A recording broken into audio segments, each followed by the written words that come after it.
You're not going to look in the camera or any of that silly stuff today? No, I wouldn't do that. Yes, he would do that. Hey, everybody, we're back. We are live. Hello, everyone. You know, one of the things that we get when we talk to folks is, am I too old, or how long does it take to make a decision, or why Portugal? I mean, especially from folks who, I don't know, are overthinkers. Yeah. It seems to me that they have come up with 1,000 reasons not to get out of the United States. Yeah. Are Black men comfortable living Are Black men comfortable? in Europe? Yep. Yes, they are. Not just in Europe, but outside of the United States. Well, yeah. Right? So we get that. And the biggest thing that we get is, I might be too late. I might be too late. Maybe I can't do it. Right?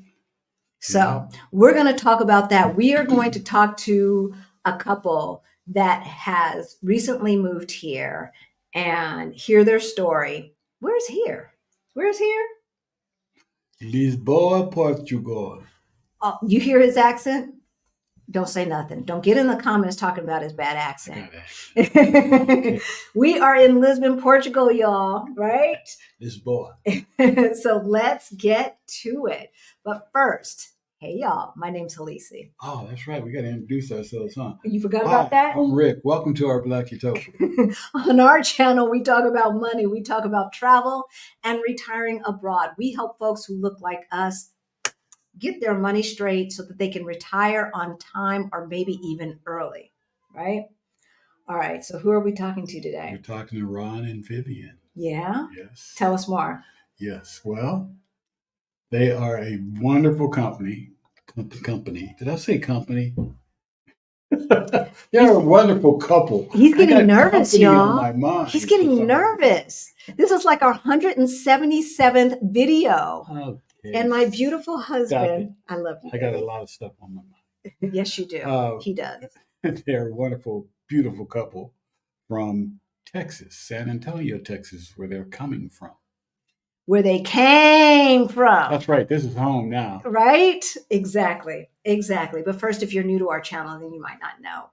About 8 years ago, Rick and I got a wake-up call. We were getting close to retirement age, and we looked at our money, and it looked crazy. Crazy with a C. Yeah. Capital. Yeah. Big C. Crazy. Exactly. That's my C going across. Is that what that is? Yeah. Why you on your phone? I didn't have graphics, so I don't know. But about 3 or 4 years ago, we got our financial act together, and we went from negative 22,000 to 1.1 million in net worth, y'all. If we can do it, you can do it too. If we can move out of the country and have a life of freedom and ease, you can too. And we're going to bring two folks up who are experiencing the same joy that we've been experiencing. And we want to hear their story. So maybe you will get inspired to make that move. Before we get into that, y'all, we have partnered with Blacks at Global, and we are doing a meetup on June 17th and 18th. Well, I'm going to say June 17th because June 18th sold out.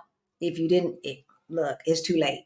The boat excursion is sold out, but the Freedom Reception is still available, and that information is in the description below. Do not dawdle, do not wait, because that may be sold out too very, very soon. So we love you, but there's only limited space. What can we do? Hey, do what you got to do. Get it done. Exactly. Be a part. Exactly. So before we get started, I just want you to lift my husband up in prayers, because we have had a family member who is struggling to survive right now. We're going to pray that God's will be done. But Rick is going through it right now. So we'll show him some love and grace. Everybody for their prayers. Yeah, the folks who already know. Yeah, it's my big brother, my older brother. So, all right. We love you, baby. Okay, we are going to bring Vivian and Ron on. You keep. I know, because it doesn't feel like we're centered here. Fine. Are we fine? Okay. There you go. Hey, Hey, Ron and Hey, Vivian. guys, how you How are you? Okay. Doing great, thank you. Good. Sorry to catch you off guard. Yes. So we did not do a great job introducing you. We're going to let you introduce yourself, and then we're going to say hello to some of the folks who are in the chat. So tell us who you are and where you hail from, All right. everything that you want our audience to know. Okay. We are Ronald and Vivian Smith. We have been in Portugal for 4 months. Are excited to share our story with those who are interested in how to get here, and any questions you have, we are willing to answer if we can, and if not, we'll figure it out. Between the four of us, I'm sure we can figure it out or Oh, figure out the source, right? And so Yeah. for those of you who are thinking about moving and have kids, I've got 2 families that we are going to talk to in the next few weeks that are going to tell you about, finding schools and all of that. But this is for the empty nesters. This is for the folks who are free from those under 18-year-olds. Now, that doesn't mean they're out of our pockets, Yes, No, it doesn't. No. it doesn't mean that. but it does mean that we do not have to handle their day to day, right? Hey, Killer Queen. That's right. All right. So the first question that we have for you before we get to saying hello is, when did you first consider even leaving the United States? Probably with Trump being elected, but we had always liked traveling, so we knew we wanted to travel, but it really became urgent to get out of the U.S. with everything that went down with that. With January 6th, it was made it even more urgent. But I think what lit the fire was finding Stephanie Perry. We just happened to find her in February of 22. Well, I did. And he would be walking by and hearing some of the stuff that I was listening to with her. And he started like getting on board, like, yeah, what she's saying makes a lot of sense. I can understand why, I'm so interested in it. And he had me just start looking into how can I get retired quicker so that I can get out of here and make arrangements to leave the US. And that's when we started really looking at leaving. Like, this is doable. People like me and him are actually doing it. And to know that other people like us are doing it, it just gave us the incentive to like, hey, let's look further into this and make it happen if it's possible. And then to have you guys to come along too and help us, it's like, hey, we're doing this. So here we are.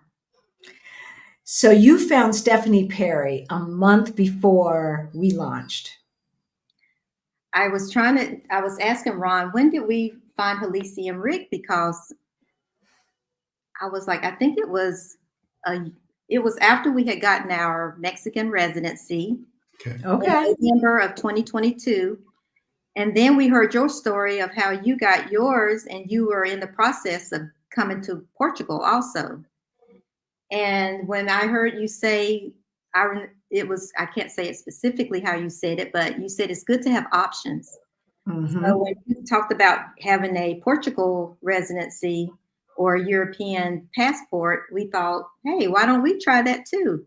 And we just kind of followed you guys, and that's how we ended up here. Wow. So Ron, was there any twisting of the arms? Uh-oh. Once I listened to Stephanie Perry and the information she was presenting, like I said, it made a lot of sense. And I was trying to figure out how could we actually do it. So I was on board. But wait a minute, you weren't supposed to be listening on Stephanie's thing. Come on now, you were sneaking. I wasn't watching, but I was listening.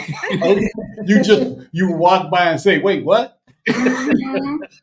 Roll that back. A lot of the information, and then I did the Exodus Summit 22, and and learned so much more. And it was like, wow, let's just do what we have to do to get there. Did you think about the feet pics, Vivian? I did. And my son was like, and Ron was like thinking about it too. And I was like, no, we don't need to go there. So we backed off on that thought. However, that money was like seriously talking, right? It was. So for all of you who don't know what we're talking about, check out Exodus Summit. If you are a Black woman, check out Exodus Summit 2022 replays. They are still for sale. Yes. And it's all about move abroad money and all of the creative ways that you can make money, right? Mm-hmm. Yeah, that was a good one. Yes. And but we thought, no, we can do it without the I thought about it until I said, like, so I gotta get pedicures on a regular basis. No, you gotta get that callus and do that, right? Like, well, maybe not. Yeah. But no, we didn't seriously think about it, but there were some other things that were interesting that we thought, well, if we need to do that, we have that option. But for those who do need that, then yeah. But we were pretty financially secure enough to be able to just not have to do the foot pick. The thing that I looked at is the information she was presenting. What do you really need to move out of the United States? What does it take financially to move out of the United States? We in the United States spend so much money on things that we don't really need all the time. So we had to look at what do we really need to actually move to another country and live comfortable, not well off as you would in the United States, but comfortable. Right. And so we started looking at that and looking at our money and see whether or not. And then the other thing was that she was just not retiring age yet. So we had to find out when can we get her retired. So that was another plan that we had to come up with. Okay. So we're going to say hello to the folks who are in the audience, but Vivian, and no is a complete sentence. Okay. But I want to ask about your retirement and what that looked like and your age and all of that. And if you, but that's after we say hello to folks in the audience. If you say, no, I ain't telling that, that's fine. That's fine. All right. Let's see who is in the chat today, starting at the beginning. Hey, Krishan. Hey, Krishan. Krishan, we love you. I'm sorry that you're not here in Lisbon right now. I ain't gonna say where you at. But yes, Vivian and Ron are wonderful people. So all of us hang out. Y'all, all of us hang out. Hey, wonderful people. Right? You gotta come, you gotta see, you gotta experience. They don't right? They don't believe us, right, Marguerite? It's real. Good to see you in the chat. Hey, Action VJ, can't wait to see you in June. Send us an email and let us know when you're coming to town so we can make sure that we have a meeting outside the meeting. Right. Right? For the OGs. For the folks who have been there since the beginning, right, Chandra? Hey, Chandra. Sandra was one of the first people that I met when I moved here. And she was here, I think, slow traveling.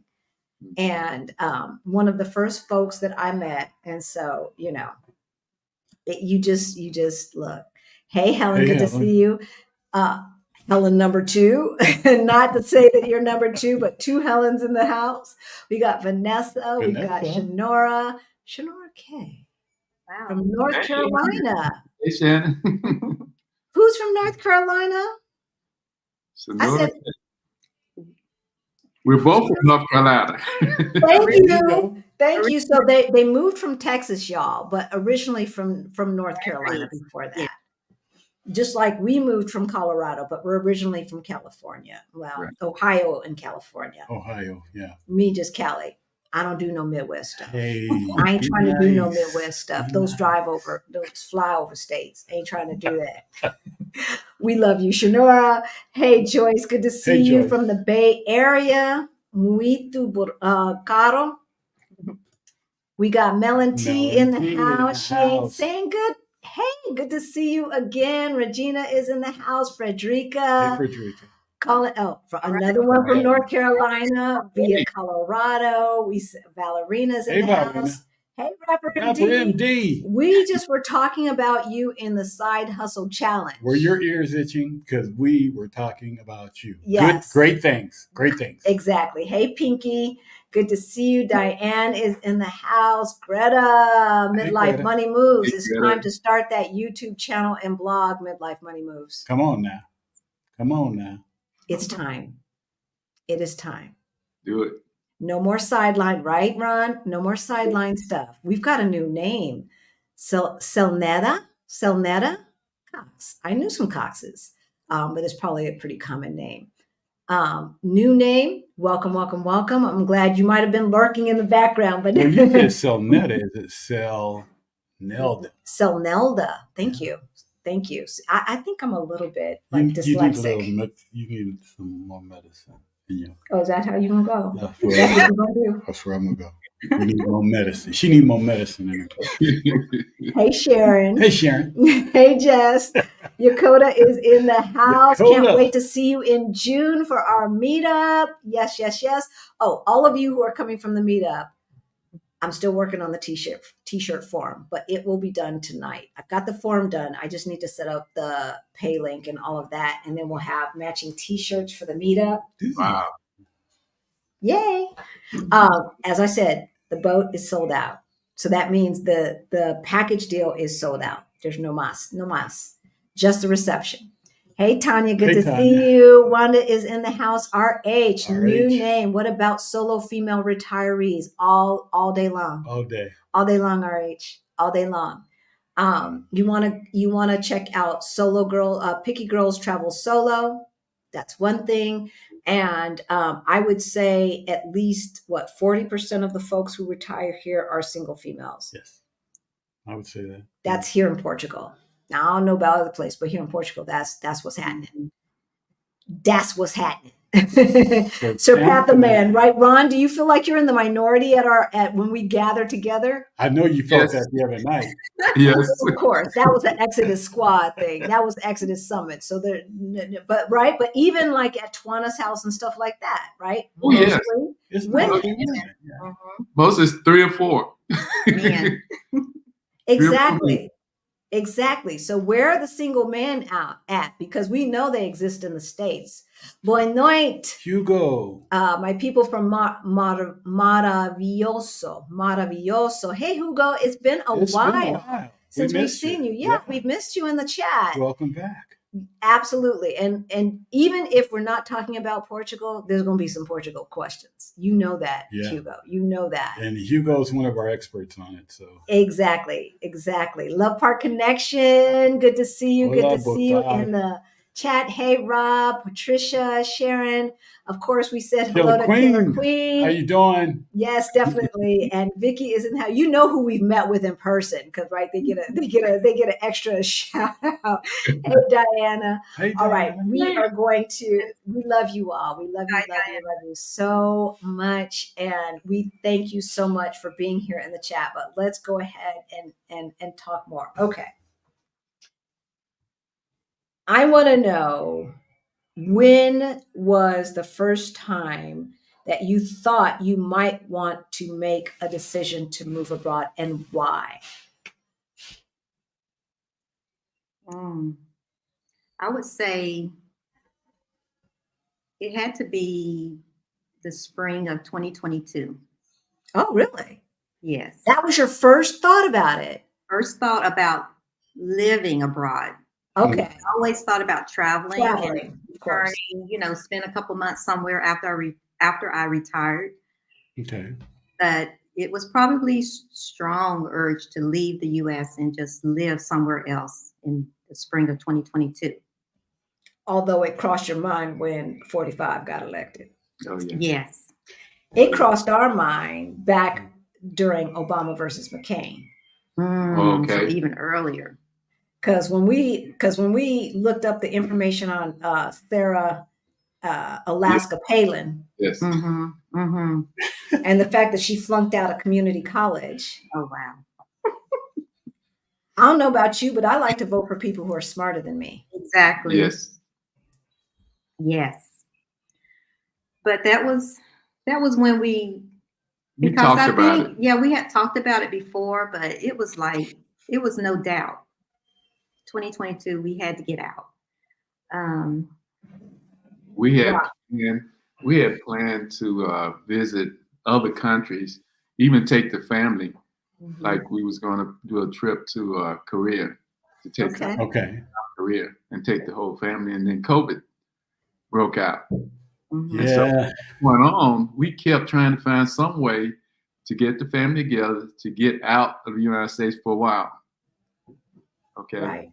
And so with things the way they were, when we started listening to other ways to move to overseas and start looking at what Stephanie Perry was saying and how people was moving to Mexico and how they was setting up their own lifestyle living in Mexico.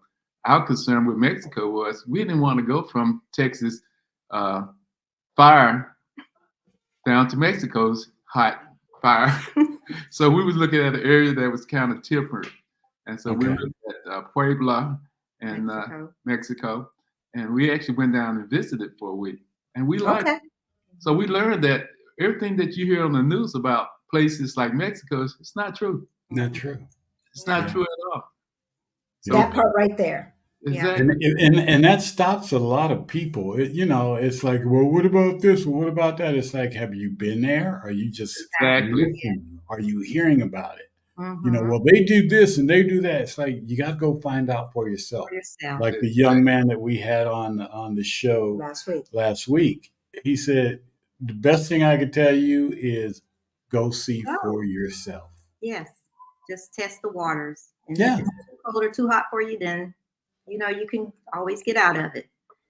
But that's what we did. We went for a week. We loved it. The temperatures, the temperate was good. But then we met you guys, and we thought Mexico was going to be it. But then Halisi and Rick came along, and we're like, "There's options. Get a European passport." And we heard your story about how you were in Mexico and you had to get your fingerprints for your FBI check, and it was like, wow, they can do that with everything going on. And we're here with everything we have available to us. Let's just see if we can get our, go to our VFS appointment, see how it goes. And we just started setting everything in line, and it just worked out. Within months, we were here. Wow. Our daughter, Lauren, she was doing a overseas training, teaching English in Spain. So we had planned a trip to go see her, a 2-week trip. So we moved to Madrid, and she met us, and we came here to Portugal, to Lisbon, and we spent a week here, and not too far from where you guys living now. Okay. Metro, and went down, saw the sights, and walked around the city late at night. We even looked for you guys, kind of just stalking, but without. I wonder if you could find where they live, and maybe just kind of like what Rashida was saying you did. We were kind of like, well, maybe we'll see them in the street or something, but let's just see if we can find out close to where they live, and just maybe we can get to see them and just say hello. Exactly. But that's funny because I'm a homebody. Yeah, you're liable to see me before you see her. We didn't see either one, but we did reach out to Rossini, and because we were going to work with him if we decided that we wanted to come here, and I don't remember what happened with that, but he couldn't. He wasn't available. He had an appointment to go to. Mm-hmm. But we had ended up in before we caught the plane to go back. We ended up in Orient, and we walked up there close to where we have the sangria party. Okay. Friday. So we walked through there, and we liked the area. We already loved the Lisbon area that we walked around and visit. And so when we left Portugal, we went back to Spain, where my daughter was, because she was doing her term in Zaragoza, Spain. And so we tried to compare Zaragoza to Lisbon. Spain, yeah. Okay. Mm-hmm. Yeah. And how did that stack up, Ron? Well, I think Portugal. Portugal definitely won because even though there was a lot of good things about Spain, Portugal just felt right. I can't even articulate exactly what it is, but it was just the feeling. It was the vibe. It was the people. The people here are so much friendlier, and things just seem simpler in a way. The language, of course, not. But getting around the city and everything, it's just been amazing to me how well the infrastructure is as far as transportation goes, and how you can get from one place to another, and just how friendly the people are. We're definitely comfortable here in Lisbon more than we were in Spain, like because the transportation, getting around, the people were more friendlier, more receptive. We didn't have to worry about getting weird looks from people as we walked down the street. There was more of us here than it was in Spain, and so it just felt just comfortable and nice to be here. I don't think that you can quantify that. No. Because I love Spain. It's a beautiful country. It truly is. And I would probably venture to say a good majority of the Spanish folks are probably lovely, lovely people. But there is a vibe. I don't know how you tangibly talk about it. Right. There's a feeling Yes. that is here in Portugal that is, I say magical, which is not giving it justice, because the Portuguese people have created that. Yes. Right. And you know, regardless of the history, and this is what, this is what folks don't want to hear, but regardless of the history, there is a kindness. Yes. And a graciousness about Portuguese people that has created this landscape that makes me feel comfortable and at home and welcome, even without them saying it, right? Even without them saying it. And it's you cannot, there's not enough, there is no price that you can put on feeling like you are not a nuisance. Yes. Right? Right. That you have to make up for some shortcoming that you had nothing to do with because you were born with brown skin. Exactly.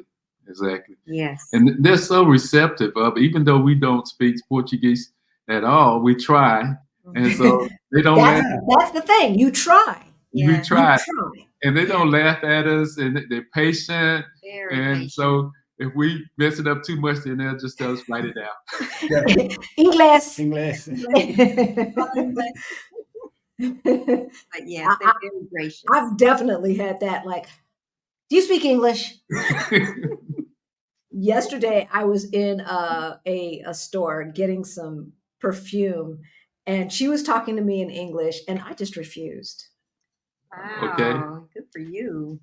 But she started off in Portuguese. Then when she heard my accent, she switched. Right. But she understood what I was saying. And she answered me in Portuguese. And then by the time I walked over to where she was pointing to, she had switched to English.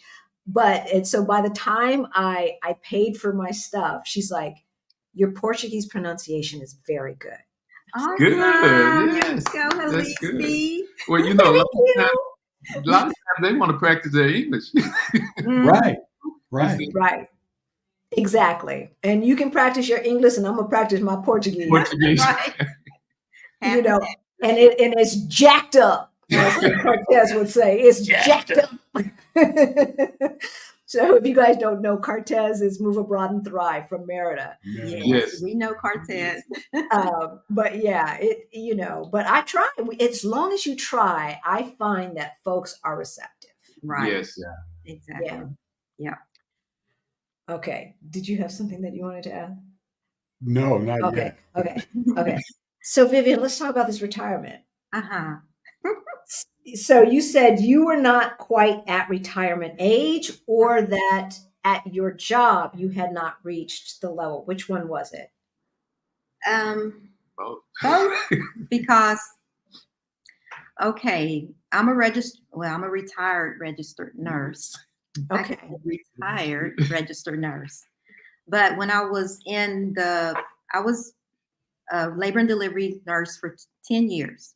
Wow. And Ron, after he retired from the military, he became a school teacher. So he was in the school system. My daughter, she was just at an age of going into kindergarten. And my husband was like, why don't you look into getting in to become a school nurse so that we can all have the same schedules? And so I'm like, oh, I'll look into it. So I was able to get my foot in the door. A school nurse was going to have surgery, and they needed someone to fill in for the 3 months she was going to be out. So I took that position, and that was in the fall of 2005. And then the spring of 2006, they called me and asked me would I be willing to come in full time? And I told them, yes, that's be great. So started school nursing in 2006. I had I could have retired in 2026. That would have been my 20 years of service in school nursing. But when I first went into school nursing, Ron told me, why don't you go ahead and buy your military time, because I'm prior military. And I can get 5 years military time toward my service time in the school system in Texas. And I'm like, oh, I'm not going to be here long enough to retire. I ain't paying no extra money, and I'm not even going to be here. I'm going to quit. You're going to let me quit my job, and I'm just going to be a housewife, do what I want to do. Well, that didn't work. That didn't happen. And next thing I know, I was there 17 years later, still working, miserable because COVID and everything that went on. The schools were shut down, and then we had to go back and all these changes. It was just horrible. So Ron was like, you really need to look at buying those 5 years. And I'm like, that's a lot of money. I didn't even want to know how much it was going to cost. Then listening to wait. I'm sorry. Go ahead. You made a decision prior to investigation? I did, because I hear always. You hear that, y'all? Mm-hmm. You hear that? Yeah, listen to me, because I was wrong. He always told me, you need to go ahead and buy those years, because the longer you wait, the more it's going to cost. So I felt bad about not taking his advice, and I just kept putting it off, didn't want to look at the numbers. So I'm like, oh no, it's just going to be too much. I don't want to even think about it. And then Stephanie was like, you need to, there's ways you need to, if you can get out of it, get out of it. Right. Don't leave any money on the table. And that's exactly. So he told me, let's look at this. He was the one that was like, let's look into this. And I found out how much I needed to pay. And I'm like, I had it in my IRA. So I rolled that money over. This was in June of 2022. So I met Stephanie. I didn't meet her, but I learned of Stephanie in February 2022. So 3 months earlier. Yes. In June, we went to the bank, rolled over my IRA, paid off that, bought those 5 years. And then the following March 2023, I turned 57, and I had my 17 years, right? And in Texas, in the school system, you have to have the number of 80. 20 years of service plus your age. If it equals 80, you can get full retirement. So I bought those 5 years. And I could have retired in January of 2023. But like you said, Halisi, I didn't want to leave any money on the table. So I worked. No, I take that back. I couldn't retire January because I had to wait till my birthday. My birthday, the end of the January, March 31st, I could have retired. And Ron told me, when you have your birthday at the end of the month, get out of there. I'm like, and I was like, no, I'm going to stay, because if I stay until the summer, till June, the end of the school year, I would get paid for those 2 months, and then I would get paid for the months of the summer because the school system is on a 12-month payment. Right. And I ended up doing that, and it paid for the 5 years I bought for my retirement, for my service time. Because that was my next question. Yes. Go ahead. So I had so many days of leave because I was one of those women that thought, what would they do without me? I have to be here. So I had all this leave accumulated. I sold back most of my leave in March for spring break. That's when we went to Puebla. And then we went to visit our daughter in April. So I told him I wanted to take 2 weeks off, use 2 weeks of my leave. And I had already planned, I'm leaving. I'm out of here. Y'all just don't know. I did tell my supervisor that this is my plan, but I hadn't talked to HR yet. It wasn't until we got back from Portugal and Spain, I went to HR, put in my notice that this is going to be it for me. This is my last school year. That was mid-April. I started my leave from then. When I got back, I think I worked 2 days after I got back from Portugal.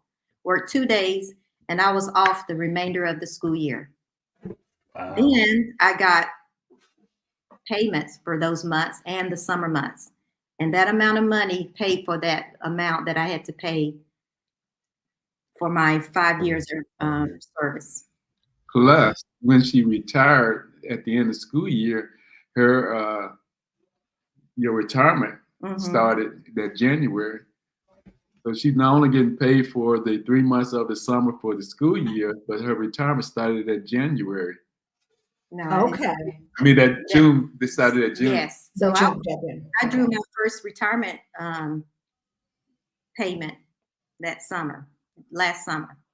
So yeah, so we're living off my retirement pretty much. For those of you who are in the same position when it comes to, I've never had a government job. Thank God my dad started teaching, because I can't even imagine what his little Social Security would have been. But that LA Unified School District pension plus the Social Security means, okay, now we're cooking with a little bit of Crisco, right? I just can't imagine. But for those of you who have the option to buy some retirement time, basically, right? Please do not have contempt before investigation.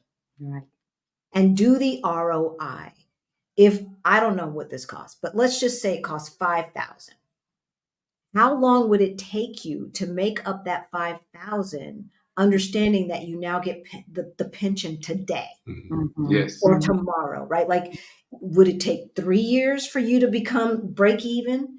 2 years, 1 year, 6 months, maybe even, right? Like, what would it take? And then do the analysis, because a lot of times we look at that number and we didn't leave anything on. I smell smoke. Can you? I think it's from outside. I think it's from outside too. I think they're barbecuing. I do too. Can you just go double check? I was cooking before we went on air. Like I said, we can't make anything. We can't doctor stuff up here. You got to make from scratch. Yes. But anyway, do the ROI, because a lot of times you don't realize that you look at that chunk of money and you go, ooh, that's a lot of money. A lot of money. But when you're talking about having freedom today or tomorrow, as opposed to 5 years from now, 6 years from now, 7 years from now. Yeah. Even if it takes that long to break even, is it worth it? Yes. Well, that's what I was looking at, because she was stressed out about staying at work and things not going the way that it should go. And I said, I need to figure out a way where she can actually get out there early. And so when we started looking at the numbers, I mean, we've been very good at saving, putting money in IRA and things like that, participating in retirement. So I was saying, well, why wait until you retire to retire? If we had an opportunity to retire early, let's retire early. Exactly. Okay? Exactly. our health is good and we can able to do it. It's just us at home. We don't have anybody to take care of or whatever. And so that was a good plan for us. We decided that, hey, let's do this, and it worked out pretty good. Yes. Now the extra part, which we didn't really figure out later, was how the money actually repaid itself by waiting until the end of the school year, because we got June, July, and August pay from teaching, but also her retirement started on June, so she got June, July, and August there. So that's double payment in those 3 months, and so that was enough to repay what we had taken out from the IRA. Mm-hmm. This is not an unusual story. And I want to say this to all of the people who are fearful, stuck by fear and all of that. Because when we made the move, what we didn't realize is that Social Security owed you back pay. Yeah. Mm-hmm. Yeah, they owe me. So we got a huge check too. Huge check. Uh-huh. Yes. That we were not expecting. Because and as I say, like when you step out on faith, when you say, okay, this is what I want, and it is in line with, I'm going to say, coming from a loving heart where no one gets harmed. Right. Yes. Right. The universe complies. Yes. Your wish is my command. Mm-hmm. Yes. God says, your wish is my command. Yes. Yep. And things just happen. And it was easy. I had no backlash, it was just beautiful. The way things fall in place. Yes. Everything has fallen in place since that time we retired and we decided to come here to Portugal at all. Everything step by step. Yes. We had to go to Mexico for her to extend her residency. In October. Got back on the 22nd. Contacted October 30th. Yeah, we had an appointment for VFS in Washington, D.C. Now, her appointment wasn't until the 31st, the 15th of November. 15th. Mine was on the 30th of October. And we were like, okay, I guess we're going to spend 2 weeks in Washington, D.C. because, But I kept trying to get a different appointment, and it fell on the day after. I finally got an appointment on October 31st. There was something on the site that says that if you want to change your appointment, click this number. Right. And we never even noticed it. Because we never could get an appointment. We would not accept appointment because they never would have two for us both, and within a reasonable time range. So we would deny it and just try again. But once he got his, and I saw where you can change your appointment, I'm like, well, I'm just going to take the next appointment I can get. And then it was easy because you didn't have to keep putting in that same information. You just would change the date of the appointment if it's available. So that's what happened. I was able to get an appointment on October 31st, the day after him. Mm-hmm. So we went to Washington for a VFS appointment, and I decided, I'm like, I'm going to go with you with my paperwork and see if they'll, process both of us. And they said they would for a $50 walk-in fee. And we. Oh, really? Yeah. Yeah. They trying to make that money. Oh yes. So. Oh yes. I oh, guess yes. so. Oh, They're trying to make that money. We did not go through that because we had someone making the appointments for us, our immigration person. But those end of the month appointments do tend to open up because when we were panicking, we had an appointment. Like January 4th, I was looking for appointments for like February, March, and there were none because they only release 1 month at a time. Right. And so the folks who know that are waiting and they're trying to get the first available, which leaves the end of the month. Yes. Right. So we booked for January 30th or January 31st or something like that in San Francisco. And we ended up canceling once we realized that they release new appointments every month, Our original plan was to be here in Lisbon, Portugal, on the 1st of November. Okay. That was our original plans. But because we couldn't get an appointment, we had to push it. We had to delay it. So we had reached out to Residency and said, we need a place by the 1st of November. So he was already on alert. Okay. Yes. And so when we got the appointment and we turned our paperwork in, we kept our passport. We got the next flight, which was the end of November. We got here on the 1st of December, had no information about whether or not it's been approved. On the 5th of December, we get an email saying it's been approved. And so we did like you guys, we sent our passport back, okay, and had to put the visa in there and FedEx it. And so that was like on the 8th of December. And then we got it back, what, 17th? They mailed it to our home address in the U.S. on the 12th of December. And it wasn't until the 17th that a family member could mail it back to us. We got it back on the 22nd of December. Right before Christmas. Yes, right before Christmas. Merry Christmas. Yes, yes. And then the URL was in there and it told us our appointment was March 26th, which was my birthday. And it was for both of us. Same location. At the same time. And yeah, everything just worked out really well. And see that, okay, so you guys are saying that, but people are like, well, yeah, of course, they're married. Y'all. Oh, no.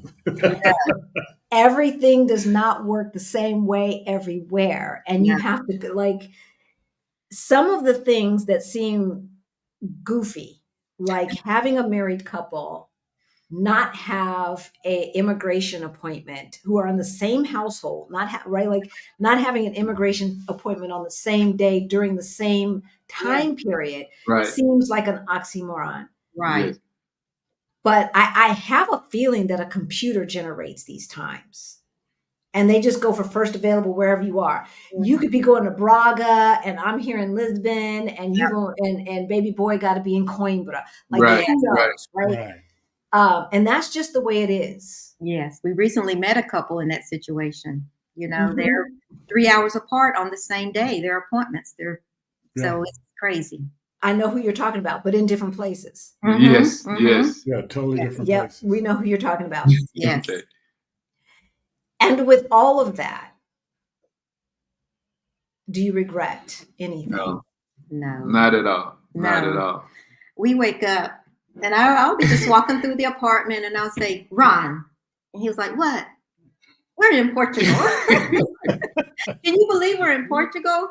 It's just like, it just tickles me. Like, it just hits me. And I wake up every morning and I look out the bedroom window and there's the blue sky. And I'm like, wow, I'm looking at the sky in Portugal, you know, and it's beautiful. It's not just a beautiful sky. It's just a beautiful place to be. And we feel so much at peace. People ask us, do you miss home? And I'm like, no, this is home now. This is home. Yeah. And I don't usually get homesick until I go home. So when I go back to Texas, I'm sure I'm going to be like, oh, you know, but I'll get over it. As soon as I get back. Besides the family members and friends who are like family. Yeah. After a period of time, it's like, I'm getting antsy. I'm looking at my watch and wondering, okay. When's our flight? I want to go home. Right. I'm ready to go home. We haven't even experienced that yet, but I can imagine that that's what it's going to be like. We're going to be you truly start missing here. Exactly. We have business to take care of. We still have our home there. Yeah. It's empty. No one's living in it. The kids don't want it. There's furniture. There's, you know, we made this decision pretty quickly. Yeah. I mean, we knew who was going to do it. And when the opportunity came, we got our appointments. We knew he was going to come in December. We were like, if everything's ready or not, we're coming. And here we are. Some folks have the luxury of doing that. We had the luxury of doing that. The good part about it is you're out. The bad part of it is you got to go back and handle some stuff. Right. But you don't have to stay. Exactly. And the peace of mind knowing that we've been here and we've decided, this is where we want to be. So going back and taking care of our business. It's just business. It's just business now. It's not really even that personal. It's just these are things we got to take care of so we can get back to Portugal. Exactly. So from decision to the move was like 9 months? Well, Portugal was less than that because we were planning on Mexico. Right. So Portugal was like from, I would say, February, because we hadn't even booked our tickets to Spain yet. It was like February to go see our daughter. And then we found you guys and we were like, well, let's look at Portugal while we're over there, you know. It's right next door. Yeah. Exactly. So I would say February of 2023. And we got our VFS appointment October 30th, 2023. Wow. And we were here December 1st, 2023. Okay. No analysis paralysis for y'all. No, we knew. Let's do this thing. That week, we were like, this is it. It's just the feeling you had. We had when we was here, just that 1 week. Yeah. And we just walked the streets and talked to people. Late at night, walked and went. The first night we got here, we walked almost down to where Cash Sode. Yeah. Caixa. Okay. Almost all the way down there because we was looking for a place to eat. Okay. And so we just walked and we said, well, we're not gonna find anything. If we had went 2 more blocks, we would have found a great chicken place. Which great chicken place? What is it? Some of the honey chicken or? It's down there near Caixa de Sodré? Yes. Huh. Or so okay, we need to know. Okay. Y'all know about the taco spot. Now we're gonna tell you about a chicken spot. They ended up, my daughter loves crawfish. Can you believe that? We're here in Portugal. And we found I know, I'm not a fan either. But he and my daughter are. It was he and our youngest are. Yeah. Yep. It was a Chinese restaurant and they had crawfish. And okay. They really enjoyed them. We just walked past and saw the door was open. They was about ready to close. But there was a couple on the table. They had this big mound of crawfish. And someone else said, they got crawfish. So we went in and the guy said, here, do you want to taste it? We tasted it. We said, okay, we want to order. I love it. So they actually stayed open late. For us to have crawfish. Yes. So in that vein, being out late. At night. With no gun. Did you feel safe? Yes. Very safe. As a Black man in Portugal, very safe. Feel safe. Very safe. Yes. Very safe. We were out one night that same week. I left my purse, my bag on the chair, and we had walked 2 blocks at least. And I realized I didn't have it. I ran back and it was still there. I had no fears being out on the streets by myself that short distance, but to this day, I don't have any qualms about being on the streets at night. Not to say that there aren't pickpockets, because there are. Oh, yes. Yeah. And crimes of economic opportunity. Let's just put it that way. But you won't get dead. No. Exactly. They're not going to kill you. Right. Like we can always replace an American Express card. Yes. You know, we can afford to lose 10 euro, 20 euro, whatever. Yes. I left my purse in the bathroom yesterday. I sat down, was like, oh, shoot. And somebody had already gone in there. And I'm knocking. Home chick came out with an attitude, like, why were you knocking like the police? Because here's your purse. She did not even She notice didn't it. notice it was in there. Wow, that was in there. Oh my She was goodness. dealing with her child and this and that and the other, Mhm. and it was sitting there, and she did not even notice it. She had a tude, Well, and I know why, you because scared her. She in there with her baby in in there. case you looking through my wallet, I'm out here. I'm out here, and I'm gonna check my stuff. Her baby in there handling their business, and somebody beat her like the po-po. Well, Be an American. Be an on the American. bus, and Vivian got off the bus and left her backpack. Yeah. Okay. That was about a month ago. A backpack. And we went walking, went and did some things. Oh, she was comfortable because she didn't have a backpack on. Then she realized. Free. And then I realized, no weight. Wait a minute, I don't have my backpack. I left it on the bus. I'm like, I was like so frustrated with myself. Like, how did I do that? So we got back on the 52B. That was the bus. And we asked the guy, did someone turn in a backpack? And he was like, let me call in and see. And then he said, what color is? I said, black. And he said, does it have yellow on it? I'm like, yes. He said, yes, they have it. So we went to the part where they go to the end of that, that route. Yeah.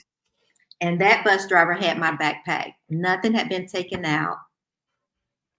Like, really? Would that have happened in the U.S.? In some places, yes. Because Colorado, I've been amazed. I really have. Coming from LA. Mm-hmm. when I moved to Colorado, because we met in Colorado through mutual Cali friends, these people were still leaving their keys in the car when they went into 7-Eleven. Wow. Oh yeah. People in Colorado used to not lock their doors. Yeah. So even like in this century. Uh-huh. Yes. Gosh. So coming from LA, no. But you know what? The same thing happened to me in Washington, D.C. I left my purse sitting on the stoop. And when I went back, it was still there. Wow. So, I say that to say, because we don't want to 100% hate on America. Right. And there are great, honest souls in that country that I hope are voting and voting the right way. Right. But I think that we find it more often here. Not to say that there's not crimes of opportunity, because we've heard of a lot of pickpocketing, which happens anywhere where the majority of people are taking public transportation or out on the streets, because there's an opportunity. Right. So you operate accordingly, and we've never been pickpocketed. No. But then, we have backpacks where the zipper is on our back, not on the front. Right. Right. So you adjust. It's interesting because Rashida Dow used to be Sheeta's on the Loose, which I actually like better. That was me. She's on the loose. But anyway, she asked me, do I find that I am, more observant and aware of these kinds of things here than I was in Denver. Well, in Denver, I was always in the car. Mm-hmm. Right. Exactly. And when I took public transportation, I would drive to the metro. Okay. Right. And then get out and get on a metro that mostly only business people took, because it only went downtown. Okay. For triple the price. And then return. Right. And so you're really not dealing with all parts of humanity. Exactly. Yes. And especially west of the Mississippi, where public transportation just sucks. Right? It just was, the lobbyists got in, and it is what it is. So yes, I do find that here I am more aware and more thoughtful about protecting my goods, but that's only because I'm out and about with around more people. Like, we only take public transportation or we walk. Exactly. Once in a while we take Ubers. That's what it is. But if you know you're going to be on the bus, you're going to be walking in crowds, and there is no, like, people are like, when's the slow season? do we have a slow season I don't think anymore? we have one anymore. No, I don't think so. Right? I don't think we have one. Not yet. We haven't met it. Right? Seriously. I mean, usually when it gets cooler, it's supposed to slow down. But No. But we live about 15-minute walk from Joao. Is it Joao or George? George. The castle that's up on the hill, Mm-hmm. and which of course is in the midst of the tourist area. Yes. And so I would do my walk, and I'm like, I get to walk around the castle. Here I go, right? Mm-hmm. Hey, whoa, these tourists In my way. right? Get in my way. I'm doing my power walk. Y'all in my way, acting like I done been here for Right. about 10 to 15 years, right? Yeah, she get an attitude. Tourists. So I even found in the wintertime, I've got to get up earlier to do my walk, especially in the summer, but even in the winter, to do my walk without having to navigate Exactly. tourist buses and all of that. So I don't know. I mean, it is slower in the winter. Like we went to Sintra and saw, we went through the castle tours and all of that somewhere between November and February. And even the first time we went to the castle, because those are palaces. Most of those are palaces, I think, in Sintra. But the castle that is over here in Lisbon was not summertime. No, it wasn't. So there was no line or anything like that, right? And then our friends came in May, and we're like, oh, yeah, you could just walk right in. Oh, no. That line was all the way down the street. It's like, so I suppose there's a slow season, but for me, it doesn't feel like it. No. Yeah. Yeah. Right? Right. So how do you like, because this is a question that we get a lot, especially from Americans, not so much our UK folks. There's no central heat. That's usually not a thing here unless you want to pay for it, and it's got to be a nearly brand new building, right?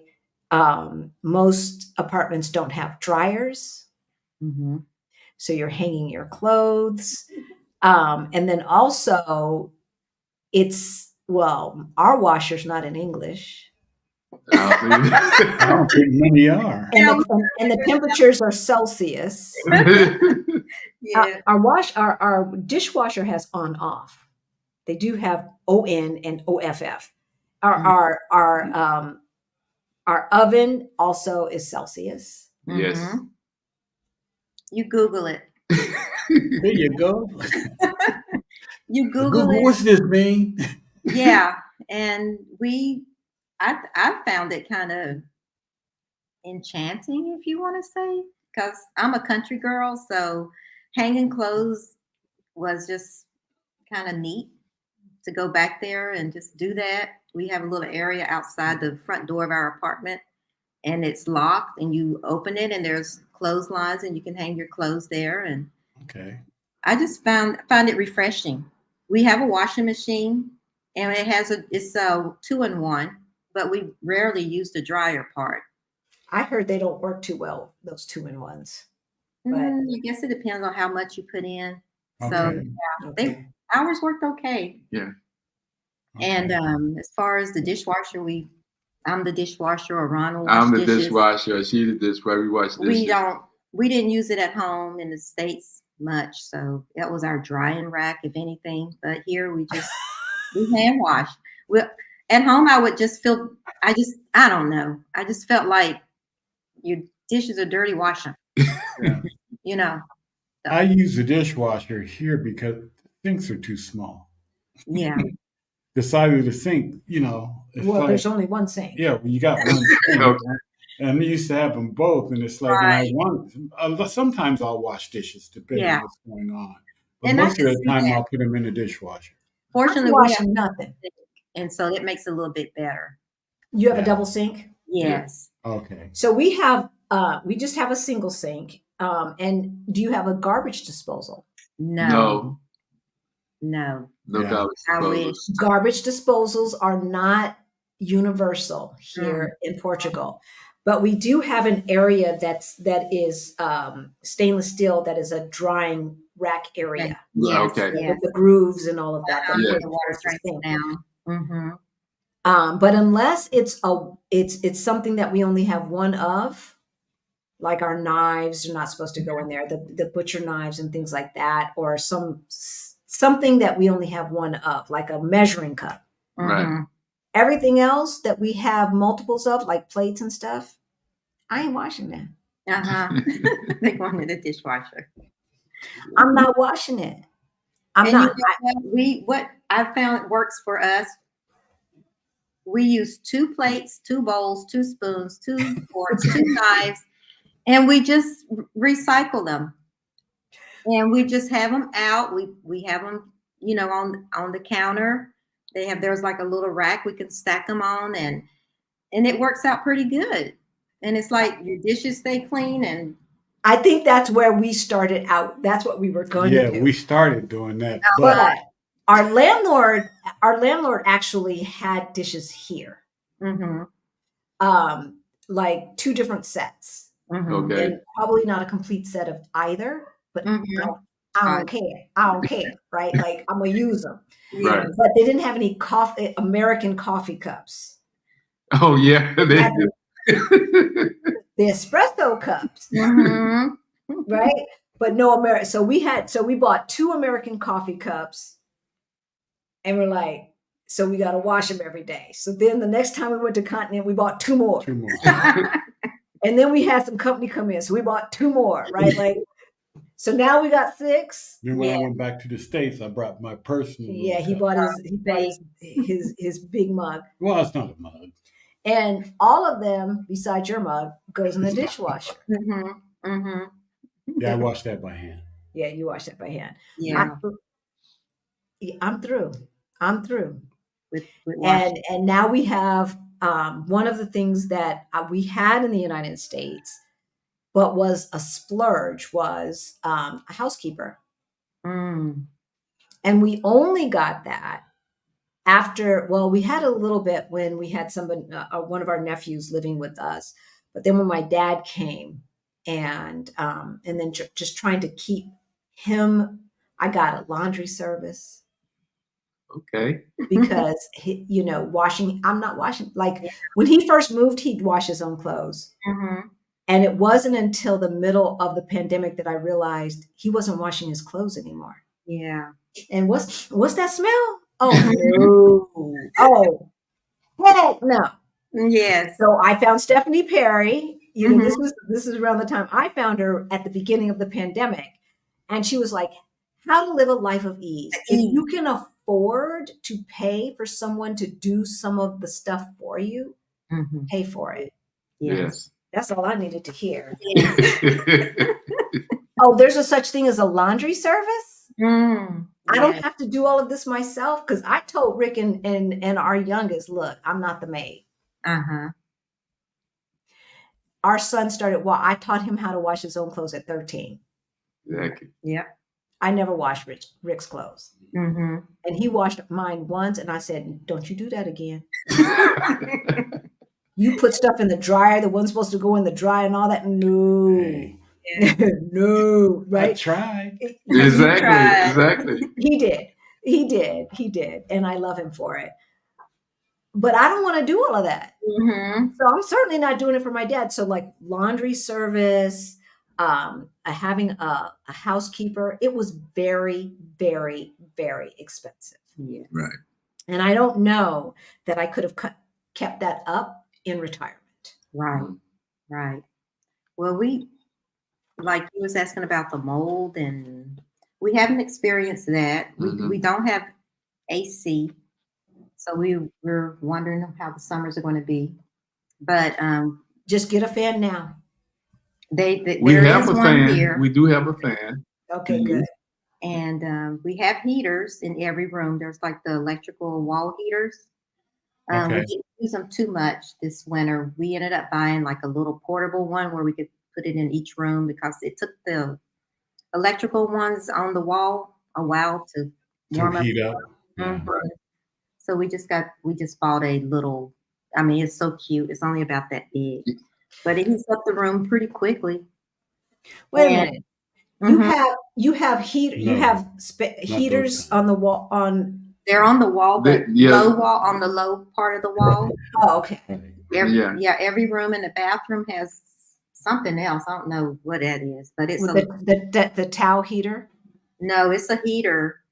It has a heater above the door when you walk into the bathroom and in the kitchen. They each have a little heater about infrared heater. Yeah, infrared heater above the door. Okay. Our kitchen doesn't have a heater, so you're blessed. Yeah. That came in handy, especially the bathroom in the wintertime. Oh, absolutely. The buildings are concrete. Stone or concrete. Yeah. It does get cold. And I don't like being cold, but I got used to it. We wore robes, slippers, hats, whatever we had to stay warm and cozy. But we got through the winter, and yeah. I think it was only one time that I thought it was really cold. I think you mentioned it was the coldest time that you guys actually experienced. Yeah, I think we had met with y'all that day. Exactly. And that was the coldest day that you have experienced in the time that you've been here. But other than that, we heat up a room before we go to bed, make it cozy, turn the heat off. And so we have the duvet covers that you get up under those, and then your own body heat can't escape. So you may get too hot. You end up sweating. Start sweating. Yeah. Right? Yeah. We'll get to some questions right now. I hope they can't hear these folks. But yeah, I don't know if you guys can hear the folks partying. Yesterday was 420, y'all. What? Wow. Oh my goodness. So do you know what 420 means? No. 4:20 in the morning? No. Oh, no. Marijuana. Mary Jane Day. Yesterday was 420. And I think they're still celebrating it. Yeah. I think they're still celebrating it. That it was 420 day. That's right. Yep. So where we live, the apartments are shaped in such a way that there's a courtyard. And so I feel like if any of you are aware of the Alfred Hitchcock movie Rear Window, one of my favorite movies in the whole wide world, that's what I feel like. It's like I'm looking like, okay, what y'all doing? Yeah, I mean, they can figure out across the thing, but they're probably, a lot of people are probably, they have their blinds and stuff down. So. Exactly. All right. Let's get to some questions. We've got Rapper and DM in the house. Oh my God, I watch with my social media staff the feet pics. The expression on Stephanie and Rashida's face when the young lady has a staff and talked in Spanish. Seriously, yeah. For those of you who don't know about Exodus Summit, again, if you are a Black woman, and I don't even have an affiliate link to link you, so I can't make any money off of this, but this is life-saving, adventure-giving opportunities, right? Exactly. This young lady was on what we would consider porn sites, only showing pictures of her feet and making millions. Yes.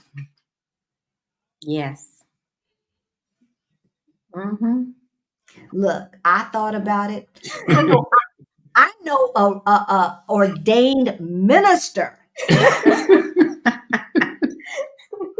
who signed up for her course. Wow. Right? Got the pedicure, took the pictures. Wow. because it's like, wait a minute, how much? That's it? Yes. How much money? And I don't have to show just my feet. You want to see these ugly old feet? Regarding Social Security, did you decide to take before full retirement? Which place in Mexico did you finish the second half of residency?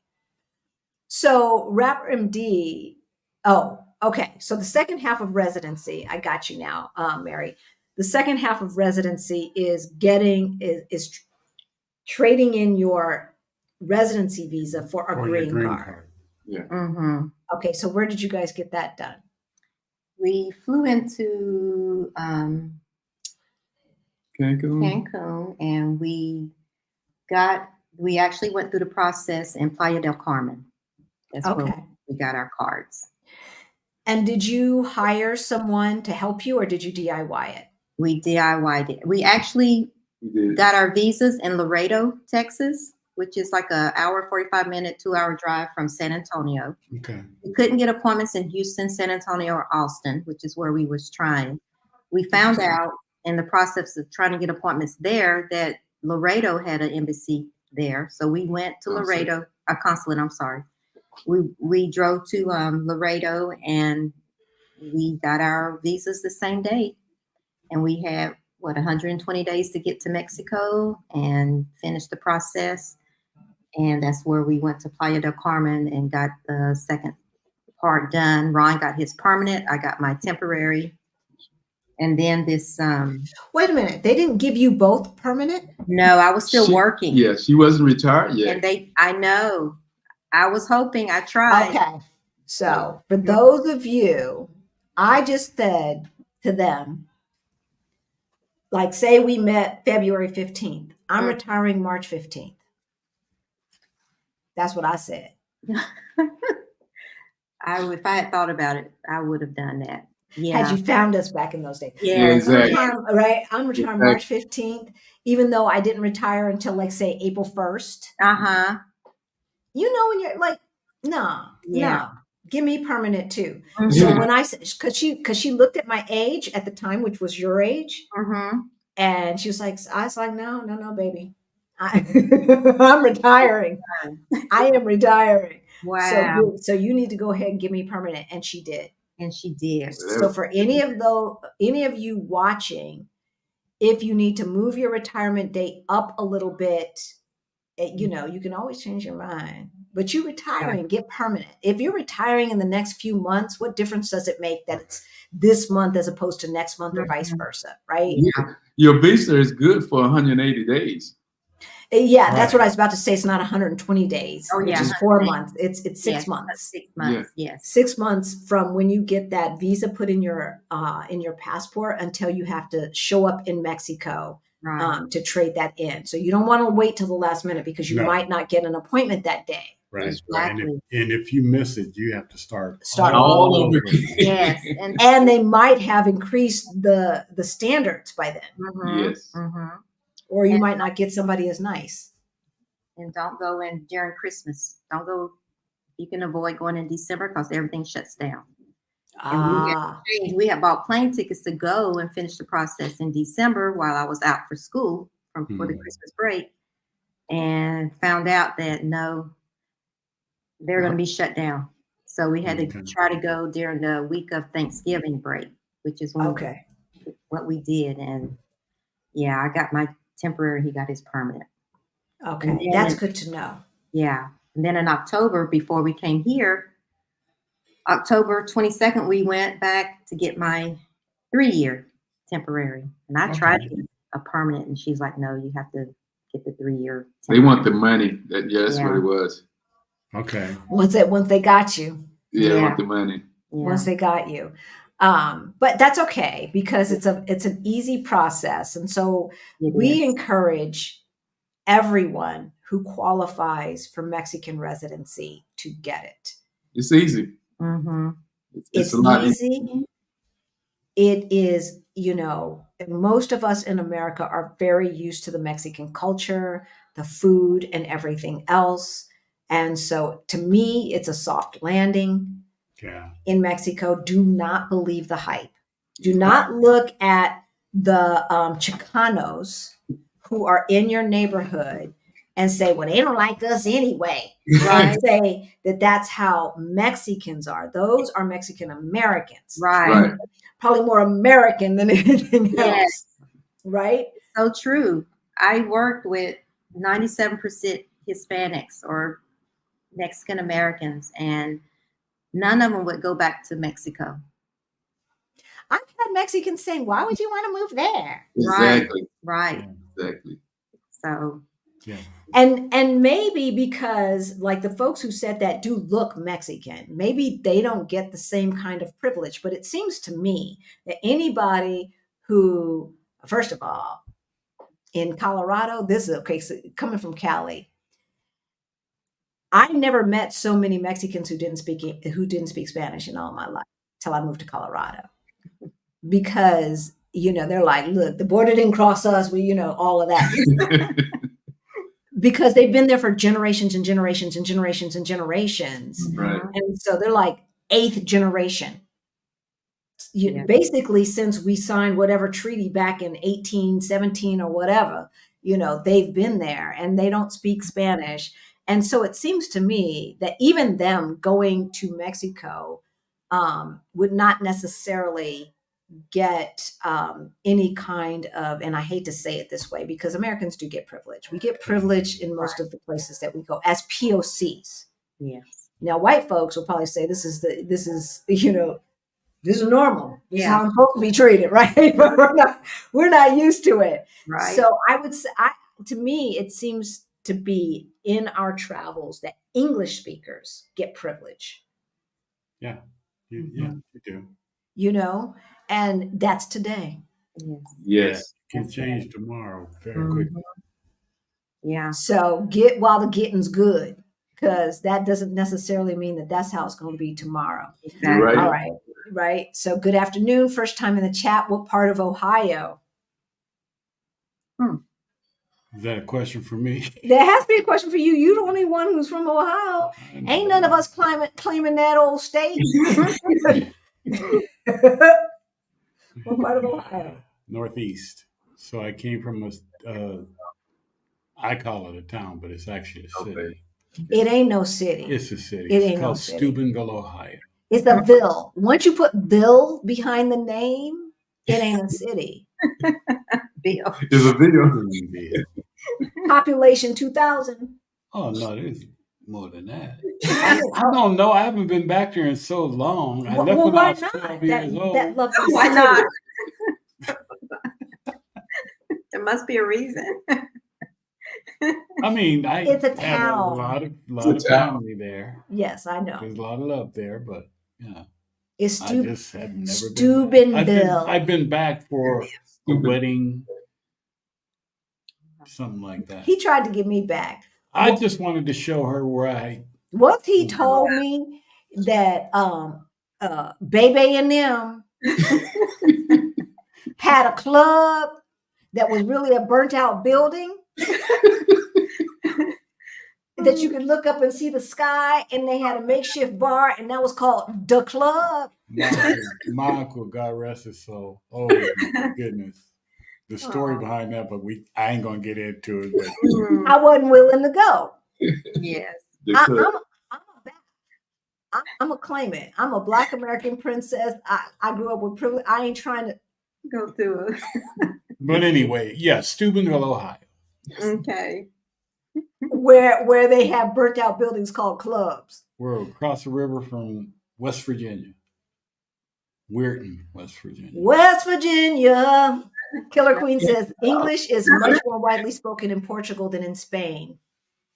Did you find that to be the case? When we was in Spain, they spoke English pretty good. Our encounter was with our landlord. Also, as we walked around Spain and visited some of the restaurants, they spoke English pretty good. You have your different like McDonald's and places like that, where you walk in and they look at you, they know you're not Spanish, and so they speak English to you before you even start talking. Do they speak Portuguese to you, or do they speak English to you when you walk into the stores? Portuguese. Yeah. And that's what I'm talking about. Yeah. Portuguese. That's what I'm talking about, right? In our travels, but we've only been to Barcelona, Madrid, and Girona in Spain. Mm-hmm. Yes, English is much more widely spoken here in Lisbon and in Porto than not necessarily Évora. Más o menos, right? Than in, much more widely spoken here than in Spain. But maybe Malaga and some of those other high-end places, perhaps in certain areas in Barcelona, very all of that, right? Now, the Southeast Asians who have open businesses and stuff, of course, they speak English. Right. But as far as the Spaniards are concerned, yeah, no. No. I did not find that. Okay, Laura is asking, I'm also with schools and burnt out. I'm in Para. Are you in, wait, I thought Para was only Colorado and close. Do they call it Para in Texas as well? Para, no. Okay. So yeah, because in California, it's called CalSTRS, and it's basically the school's teachers' retirement something or other. TRS, teacher retirement system. Okay. I don't know. So Para, I know Para from Colorado, so I'm assuming Laura's in Colorado. But basically, that is, the whole government pension plan. I can't do another start of school, Vivian, and relate. Yeah. I didn't think I could do those last 2 months, and thank God I had leave. I didn't have to do those last 2 months. Yeah. And that's the thing, because we don't take advantage of that. And so when I get stuff in writing, especially if you work for a small business, get stuff in writing, because my boss tried to say, "Oh, that you can't roll that over," and I was like, "So you think I negotiated for 3 weeks vacation, knowing that in politics it's hard to take that, and I thought that I would just give that up? Did you really think that?" Yeah. But I didn't have it in writing. Now, I made sure that the rules said it rolls over for the subordinates, because we come into these jobs, we fix stuff, we put efficiencies in place, we put, rules and regulations in place. We get no props for it. We get no props whatsoever. So they were fortunate enough to take advantage of being able to. What you put in place. What I put in place. Yeah. Yes. And I have to admit, many people that retired in the school system did not get the opportunity I got. Even though a lot of their supervisors wouldn't allow them to take terminal leave like I was able to. I had a Black principal that I worked for, female. And we were very few Blacks in that school district. And I had told her in January what my plan was. And she said, "I'm not going to stand in the way of you taking your leave. You've earned it." So I think it depends on who you work for. It definitely does. It definitely does. And unfortunately, sometimes we're our own worst enemies. Not ourselves, but people who look like us. Right. Yes. It's up to your supervisor to decide if they can allow you to be gone those many days or not. But at least with the government, they probably have to pay you for it. Yes.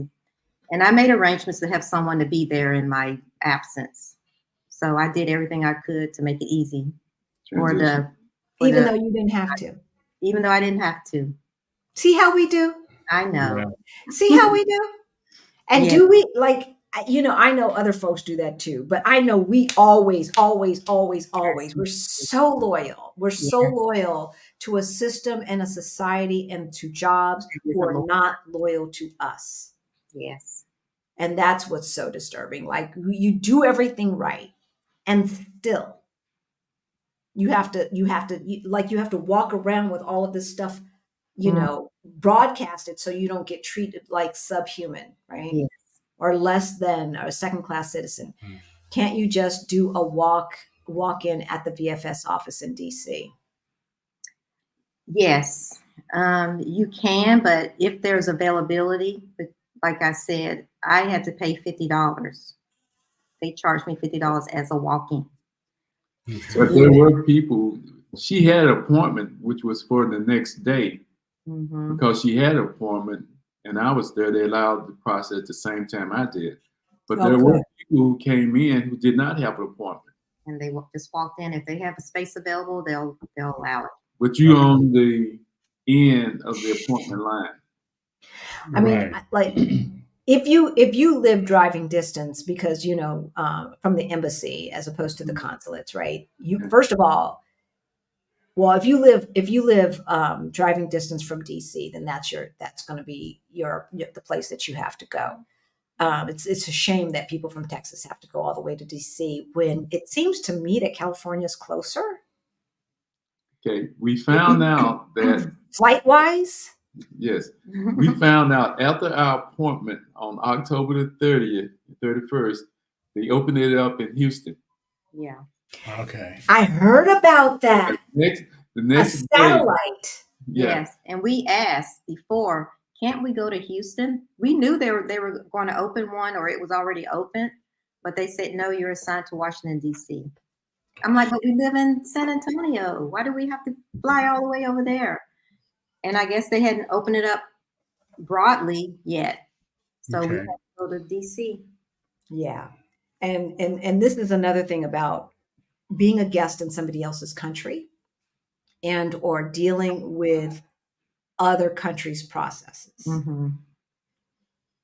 It is what it is. You gotta follow the rules.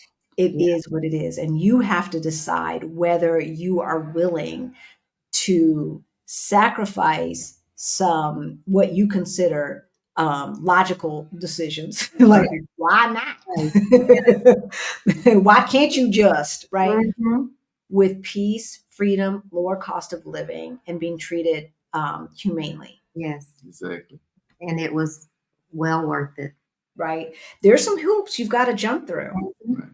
And there's some things that you have to do that's like, yeah. Right? Mm-hmm. Be the Infinity. New name. Welcome, Be the Infinity. I hope that you're still here because this was a little bit ago. Yeah, about an hour ago. Just got back from visiting Coimbra. Congratulations. We love Coimbra. I felt the militarization of the U.S. coming back this time. Wow. Yeah. As former military folks, do you see it? Or are you still kind of oblivious to it because that's part of your formal world? We see it. We felt it. We saw it before we came. And I just, especially with January 6th, it's real. It's real. And it's kind of sad that when you look at what's going on and the possibility of how people is going to possibly react in November, how people are not going to be prepared for it. Right. The writing's been there. Yeah. And I've been telling my family, get your passports. At least have an option. Get your passport. I don't know when they started militarizing our police forces. I remember when there was this bank robbery in Los Angeles. I want to say, was Jabari born? He was. So like 1993, 94. And these folks had on. Yeah. You remember that? LAPD was outgunned. Yeah. That's the day they got outgunned. But they were already being militarized before that, right? With basically, this is what I feel like happened. Excuse me. Like the military said, oh, we need to upgrade, but we don't want to give away or just throw away all of this stuff. Mm-hmm. Who can we sell it to? Exactly. Oh, let's start having a fire sale with different counties, cities, and sell our military stuff to the local police department. Exactly. Yep. Yes, I think so. That's what I feel like happened. And then all of a sudden, I mean, I understand that, obviously the police department should be able to defend a bank or whatever, since that's what they were. One of the reasons they were created was to defend businesses, certainly not to protect us. Exactly. Well, that was an eye opener, but I mean, in talking to some of the people that I know that are in the police force in Denver, they just were outgunned, and they knew it, and they knew they needed more powerful weapons for the police departments in order to survive. Well, of course, because when you sell military weapons to any old Joe Schmo, yes, then of course they're outgunned. The police are trying to follow the rules and buy what they are allowed to carry, whereas everybody else is like, all bets are off. all bets are off. What can we get? What you want, what you need. I got it. Yeah. Right? I mean, you know, they have. So we had somebody in the comments, and you two can appreciate this as former military person. It took me a while to see this. Maybe like it sat there for like 4 to 7 days, and she. Okay, so can I bring my guns, and or where do I buy guns there in Portugal? Oh no. And somebody got in the comments and said, you know, what the hell do you need a gun for? And she popped off, ain't none of your business. Oh no. And I'm like, okay, first of all, ditto what he said. What you need a gun for. Number one. Number two, don't bring that nonsense over here. Right. That's right. Exactly. Obviously, she hasn't been to Portugal. Go ahead, Ron. I said, obviously, she hasn't been to Portugal. Exactly. Yeah. She don't need it. Or out of the United States. Yes. She needs her security blanket. Yes. But it's not. No, it's not. But, you know, if you think it is. For her, it is, I guess. Yeah. I don't want to move to a place where I need to carry a gun. Me either. I might as well stay in the United States. I don't want to move to a place that I know other people can easily get guns. Right. I might as well stay in the United States. Right. And carry them. Right. To a restaurant or anywhere.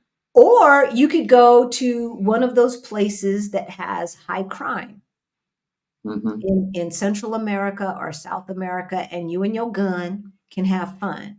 Right. But I'm not trying to live that way. Like, this is our Black Utopia. Yeah. Utopia does not have guns in it. Exactly. No. Right? You know, one of the things that is very obvious here when you come here, the policemen are approachable. Yes. Okay. Say that again. Say that again. The policemen here are approachable. You can talk to them, and they talk back to you. They provide you information. If you look like you're lost, they'll come over and ask you if they can help you. Yeah. What a concept. Yeah. What? Okay, I'm gonna talk a little bit of smack. And if they're not doing that, they're on their phones playing Candy Crush. You don't know if they're playing. I don't know what they're playing. I'm just messing around. But what I'm saying is they're not paying me special attention because of my skin. No, they're not. So not at all. And not just them, but the Portuguese people in general, it's like you don't even exist. You know, you walk down the street and you're not getting looks and you're not feeling uncomfortable when you walk into a store or being followed. And if anything, it's the Black security police that they have in the stores that are followed. Hired guards. Yes, the hired ones. But the Portuguese, the white ones, they just, I don't know. I feel Isn't that interesting? So you've seen that too. Yes. I'm like, honey, why if I ever get followed, it's by someone who looks like me. Exactly. Yeah. That's a damn shame. But that's what a colonialized mind does. Mm-hmm. The oppress imitate the oppressor. Yes. Right. Yeah. Do not be one of those people with a colonized mind. Exactly. Do not be one of those people. So Jess says, did you rent your apartment unseen and signed when in the US? Yes. I wouldn't say that we rented it unseen because the house finder that we used, Residency, he showed us videos of the places that we was going to, we was interested in. And he walked through and he checked it out. He checked out the neighborhood. He told us what was available in the neighborhood, the mercados, the restaurants, how there was transportation. The bus was right outside our apartment. We can get to the metro. The train was about 15. Gave us all that information. So we saw it by video before we actually saw it in person. Yes. So we got there, and we had to sign for at least before we go to the VFS appointment. Right. But But it wasn't like 100% sight unseen. yes, Right. But just not in person. In person, exactly. Yeah. We were not here, but he did video and pointed things out to us, showed us things, and so we knew what the apartment was going to look like. And we got the lease paperwork signed. He handled it with our landlord and got everything taken care of and back to us in time for our VFS appointment. And Rossini, of course, y'all know, helped us find this apartment. And we're working on a project with him to start, to reevaluate the cost of living here in Lisbon in 2024. If you need Rossini's information, if you are thinking about moving to Portugal and you want someone to help you find an apartment, his information is in the description below, and it always is under All Things Portugal. He has become a friend. Yes. And he not only found us our apartment, but he was there for us when we arrived to Lisbon. He met us at the airport. He brought us to the apartment. He took us around the neighborhood, took us to the nearest grocery store so we could get our groceries. He had SIM cards ready for us. He had the utilities turned on and everything was just ready. All we had to do was unpack and go get some groceries and that's it. This may seem like a small thing, y'all, but we know people who have moved since living here and finally have to get utilities in their name and get them turned on. It does not work the same way here as it does in the United States. Right. And so having a Portuguese speaking person help you with this. Yeah. Number one. Is invaluable. It was. And we probably would have had a different experience if we had to do all that on our own. I have heard horror stories. Yes. Right. The idea that your county has a public-private partnership with some utility company to provide electricity and power and maybe even water, and everyone in that city uses, in California, it's DWP, the Department of Water and Power, and it's, Southern California Gas, right? If you live in LA, you using Southern California gas. Right. Not here, babies. Not here. It does not work that way here. Right.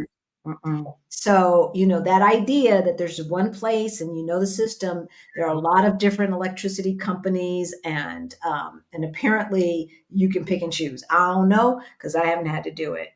No. But I have heard horror stories. So I'm so glad that he was able to help you with that. I knew that he was talking about making sure that he could help folks with that. If you feel comfortable, may I ask, and again, no is a complete sentence, may I ask what your monthly budget is? Our monthly budget, I would say, is close to $3,000. Okay, so $36,000 a year-ish. Yes. Our rent is... What major city in the United States, I'm going to give you your rent in a minute. What major city in the United States can you live in for $36,000 a year as a couple? And let me just tell you, Ron and Vivian were hanging with us. They weren't like, oh no, I got to get home. This ain't in the budget. They were hanging. Okay. And so what is your rent? 1,500 euros. Okay. So 50% of your budget is rent. Rent here is expensive. And it has been ever since we have been investigating.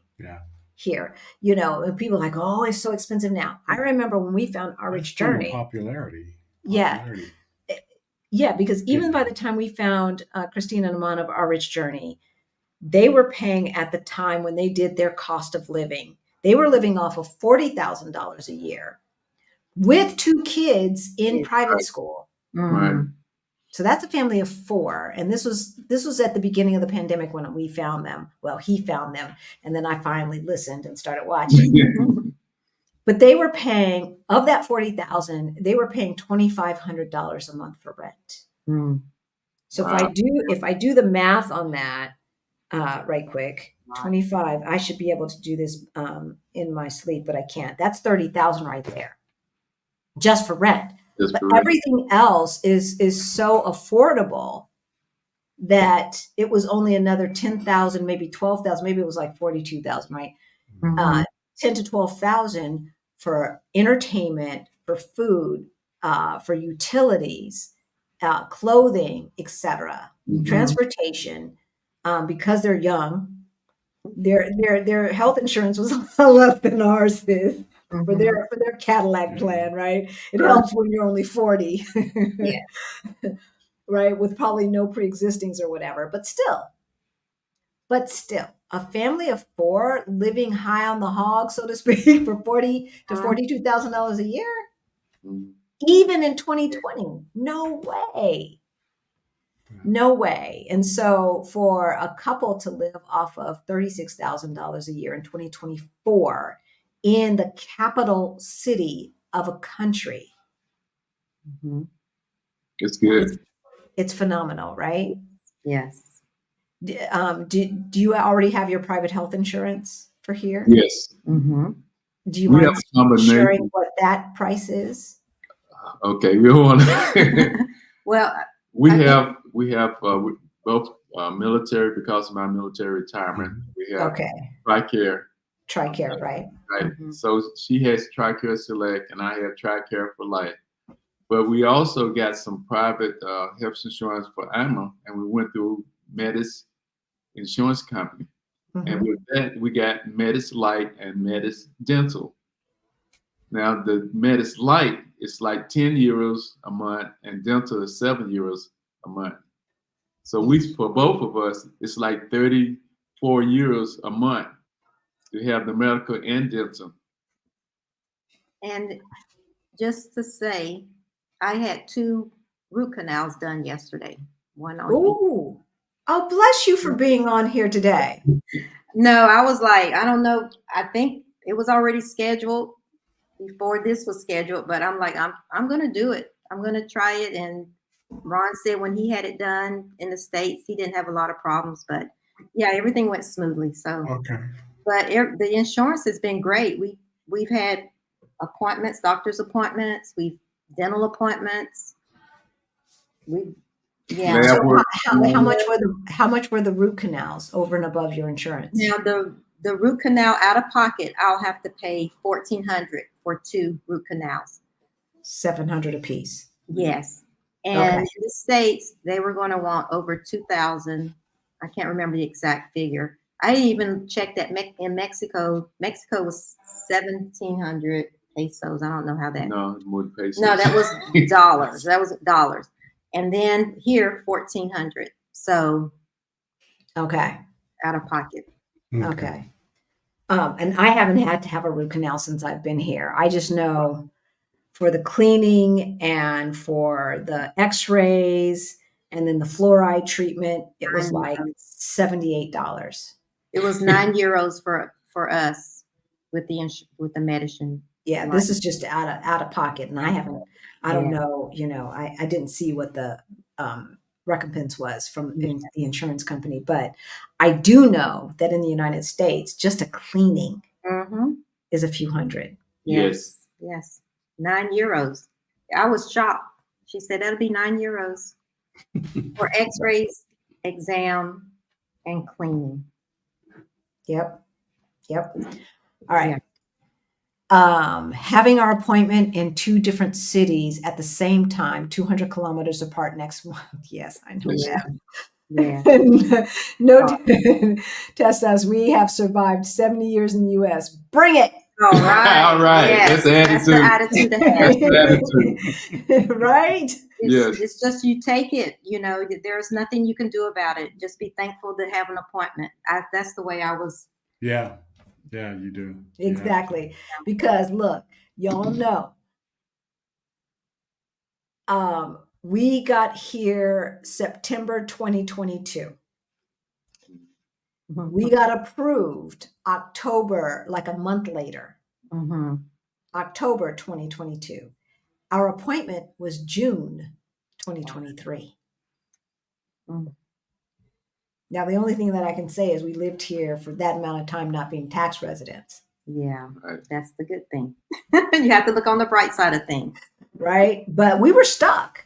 Right. We were stuck here for like 3 months after our visa expired, you know, and we couldn't, I mean, you know, gosh, I'm stuck here in Portugal. Oh, wow. How bad is that? Right? I'm stuck. What am I going to do with myself? Next to castles, what can I do? I'm in my 70s and travel all over the world alone. Wow. Get a travel on bag. So yeah, you know, that's another company that we need to reach out to. Travel on. We started using Travel on when we first started coming to Europe, and it's like a theft proof. Yeah. Okay. You know, so every zipper has a little lock on it. Mechanism. And then it has RFD protection and all of that. And the zippers are like in places that are not easily accessible and stuff like that. But yeah. Yeah. Killer Queen be doing the damn thing. She does the damn thing. It was so good to meet her. Yes. So good to meet her. Yes. For real though. Kendall, even homeless people here seem friendly. I walked past a homeless encampment near my apartment. Yes. You were speaking to one the other day. And, you know, we're laughing, but in the United States, the illegal drug system, you know, culture right now is so scary. And they're creating all of this chemical stuff that just like, I don't know what it's doing. Mm-hmm. But I noticed a difference in the homeless population in downtown Denver once all of these weird chemically drugs like bath salts and all of this other stuff that I don't know about, you know, started coming about. And whereas before, you know, they're doing their thing. Now I remember looking down, seeing them taking pieces of something off the ground and like attacking people and all of this other stuff. And I know that this is because of the drugs. It's not because of economics, right? We've always had homeless people among us, poor folk among us, and unfortunately probably always will. But those drugs in the United States are something else. And it's changing the chemistry, and it's changing our ability to remain safe in public spaces, unfortunately. So, I mean, we make light of it, but there is something to say about the fact that those who are unhoused do not seem to be suffering from the same ailments. Right. Right.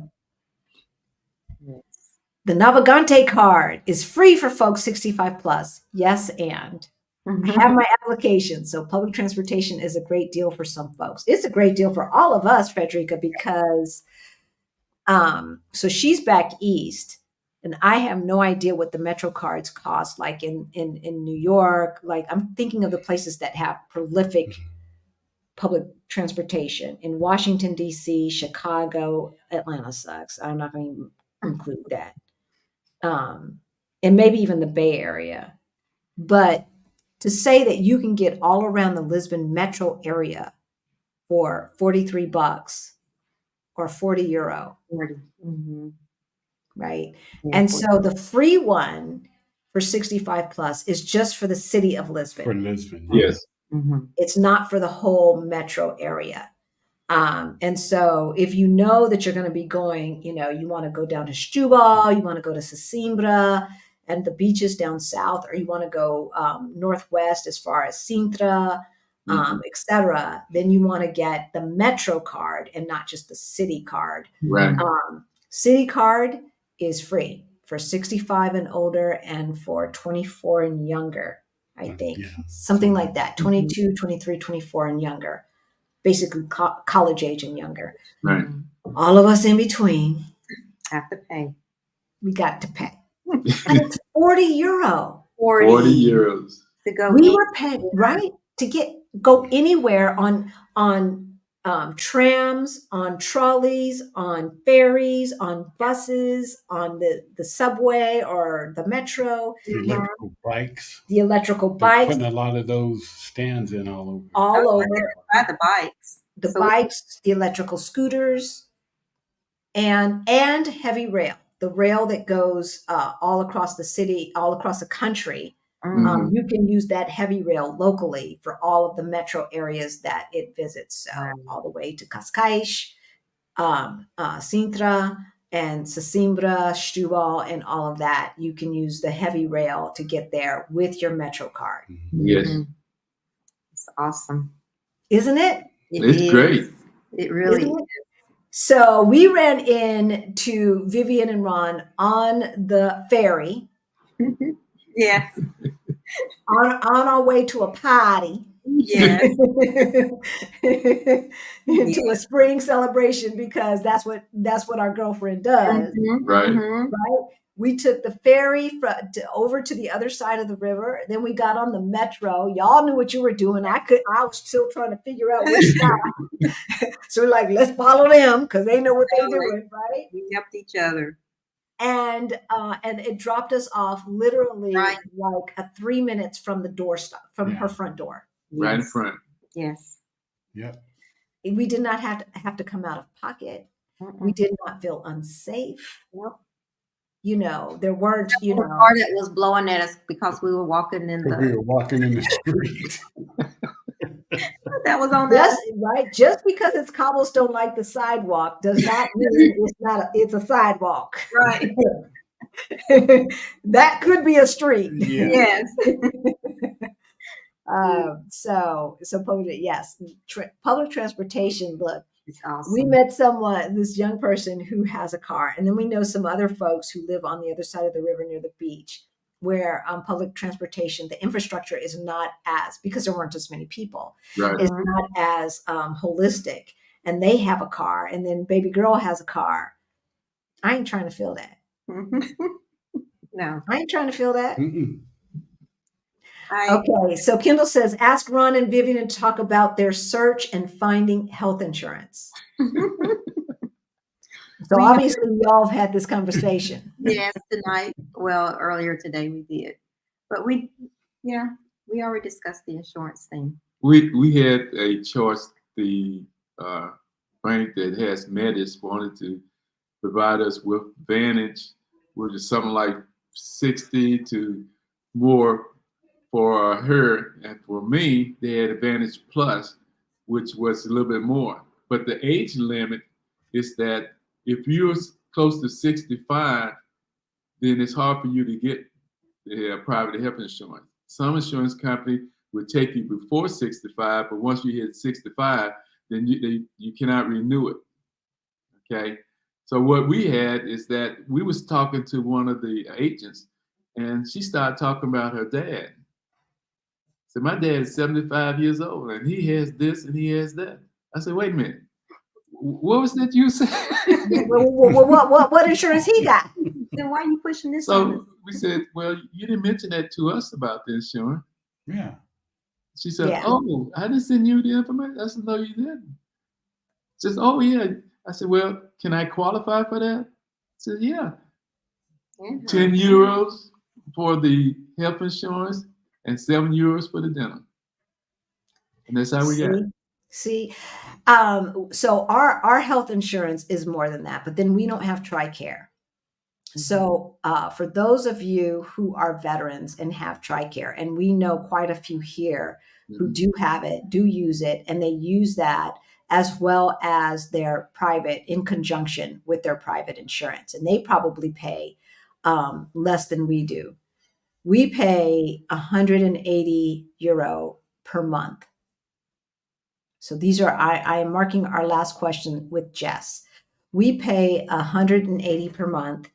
And so about $2,000 a year at a certain age with pre-existing. Now we know people in the States that are paying $1,200 and $1,300 per month. Yes. Per month. Yeah. So Rapper MD says, linens, toilet, did you bring those items or repurchase while there? In fact, give brief list of items you brought versus items that can be bought here if possible. You can buy anything here. Everything here. Yes.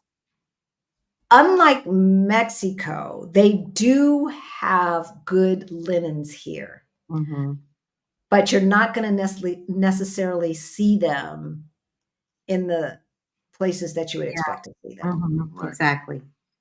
But pretty much we bought 3 suitcases each. And it was mainly clothes and shoes. But I would recommend bringing towels, washcloths.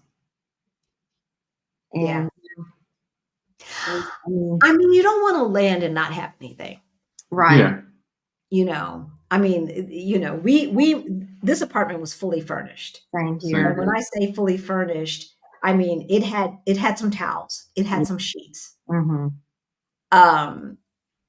They were obviously hand-me-downs, Mm-hmm.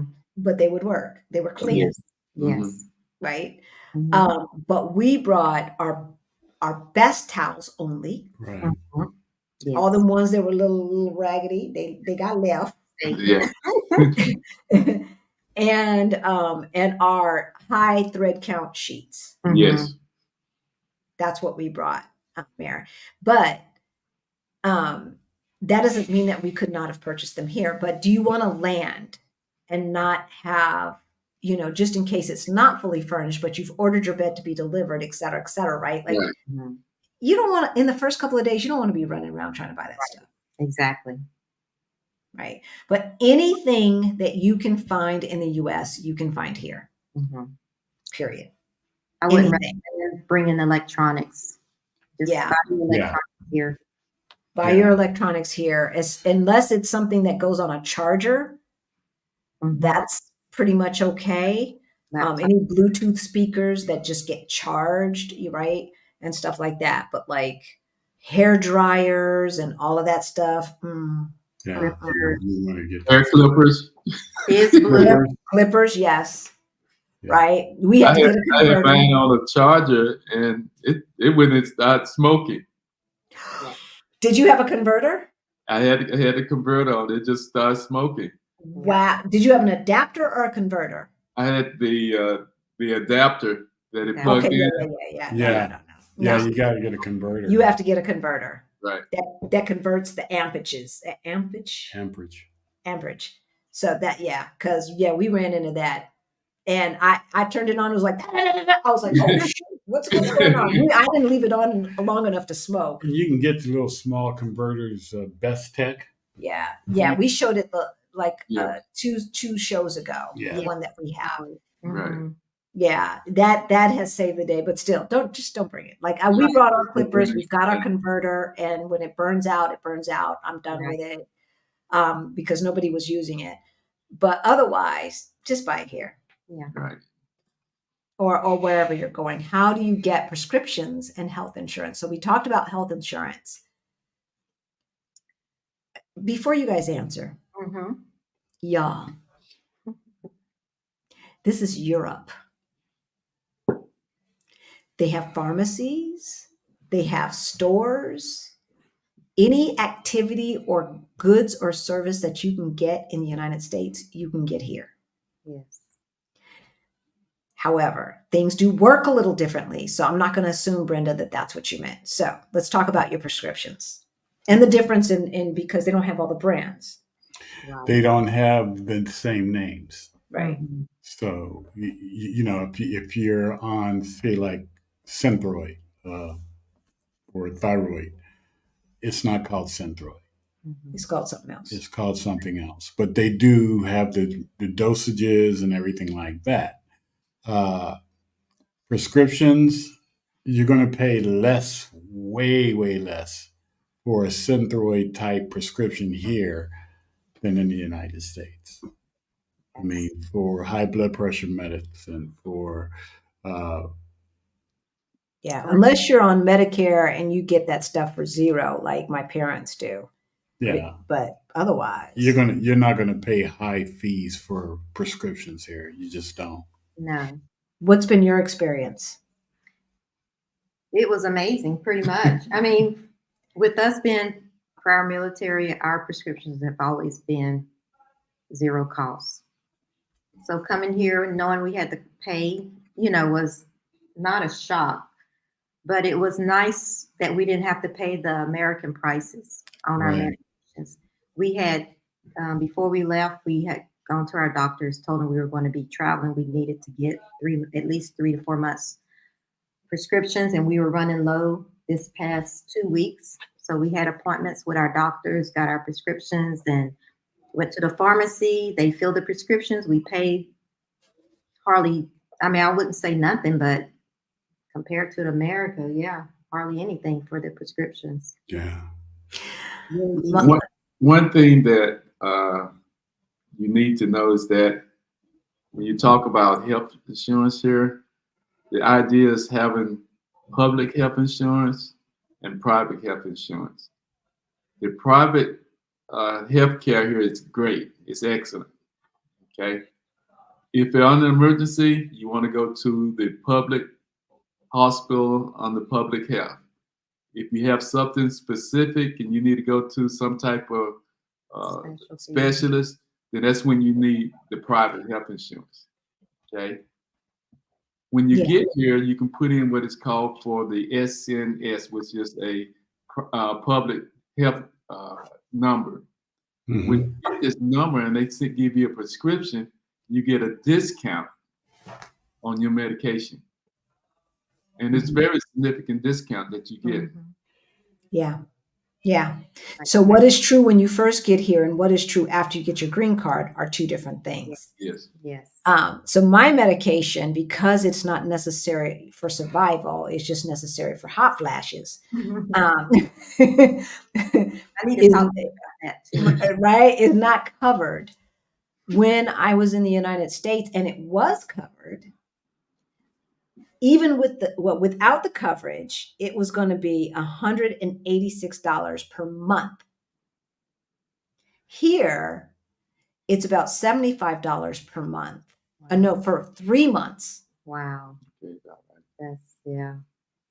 €75 for 3 months without coverage, with just being reimbursed from my private insurance.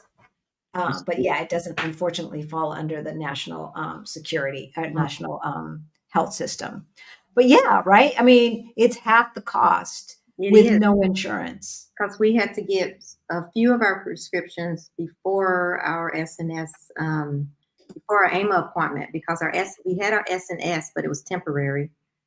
And the doctor said it didn't show that we could get the discount. So we had to pay the full price, which was still nothing. But as soon as we had our AMA appointment and we sent in our receipt that we had been to our AMA appointment, they updated that and took off that restriction, and now we get the discount. Okay. Yeah. Yeah. Yeah. And the same with you, right? Yeah. When you your SNS number is attached to when the doctor writes a prescription and stuff. All the information is in the computer, so. Yes. You know, your NIF number lets them know what's going on with you. And, and you can go to any pharmacy. It doesn't have to be a Walgreens. Like in the States, a CVS or anything like that. You can go to any pharmacy anywhere and they'll honor your prescription. There are chain pharmacies here. Yeah. But you're going to get great service at the mom and pop pharmacies as well, or ones that don't appear to be chains. Like there's Wells is everywhere. Yeah. But other than that, it's, we have Pinata Pharmacia. Yeah, Pharmacia. But you have pharmacies are everywhere. Yes, Everywhere. You see that green So when I first saw the green cross coming from Colorado, you thought it was marijuana, didn't you? I thought it was marijuana. Yeah, marijuana. Yeah, because the signs in the States are green. Yeah, green in Colorado. In the States you see the red cross, and it's like, okay, that's a pharmacy. The green is medical marijuana. No. Here in Portugal. Like, look at all these weed shops. Yeah. It's like, wait a minute, they got weed shops. They talk about they got weed shops in America all over the place. And it's like, no, those are pharmacies. No, pharmacy. No weed shops in North Carolina. Do they even have medical there? In North Carolina? Yes, we have medical. They have medical marijuana in North Carolina. Oh, I don't know. It's It's been 30 some years since we lived in North Carolina. Oh, no, not North Carolina. I know they don't have Texas. So no, in Texas. Knowing another language opens up the world to you. I'm looking forward to learning at least a second. You got this, Victor. Yes. You got this. You got this. Is if the orange one is elected, do you expect a flood of Americans to arrive in Portugal? Waiting for the election might be too late. TW. Waiting for the election is too late. It's too late. Yes. You need to be working on it now. Get your passport. Get it right now. At least. If you don't do anything else, get your passport today. Today, right? Try for Mexican residency today, as soon as you get your passport, if you don't already have it, right? Yes. Because it's easy. It is. Relatively speaking, you just have to meet the requirement for income to get it. Because here you got to have a lease, you got to have insurance, you've got to have FBI background check. Like there's a lot of hoops. Right. Bank account. Yeah. You have to have a bank account. You have to have a tax ID. All of this, and they might tell you, so no. So that means you have to pay 4 months rent to somebody and not even know if you have a yes. Yeah, that's right. So Portugal, you got to be committed. You got to want it. But Mexico is easy, and it is a lovely, lovely country with wonderful people, great food. Did I say great food? We've been telling people, TW, there's going to be a ripple effect. You want to have choices. Right. Definitely. If that orange person gets elected, and we're being nice by calling him a human being, because Lord knows he's called the countries that our ancestors came from as shitholes. Yes. But we ain't gonna do that. We will emulate the behavior that we would like to see from our elected officials and call him orange human, but human. Yeah, if he gets elected, all bets are off, y'all. And if you think that there's checks and balances, I would argue with you. If you think that there's nothing that he can do by executive order, if you even know what that is, I'm trying to tell you. Yeah. We're here to tell you, get your passport today. Start working on getting residency wherever you can today, because all it takes is a word into those ambassadors' ears and the visa process could be cut off. Yes. At least slow down to a trickle. So Dee, I would not, yes, you can, you have to apply for residency. If you want to stay here long-term in the EU, you have to apply before you get here. You have to apply from your home country, and you have to apply at the consulate for Portugal that they say you are assigned to based upon your home state. Now, Mexico, you just have to apply outside of the country. So you can go right next door, be it Texas or on the other side. I don't know what's right next door to Mexico in Central America, and apply. And you can go to any consulate in the United States to apply for residency in Mexico. But that's not the case for Portugal. Portugal is only going to issue you a temporary visa also. That's the other thing. You can only get temporary residency here in Portugal until you've been here 5 years. And then you can apply for permanent residency or citizenship as of today. Or if you invest, what is it, 500,000, 250,000? No. The jobs? The jobs one, I think it's 180,000 or something you have like to that. create a job. Yeah. You got to create a business, or you have to invest in a business. And then, I wouldn't spend that money.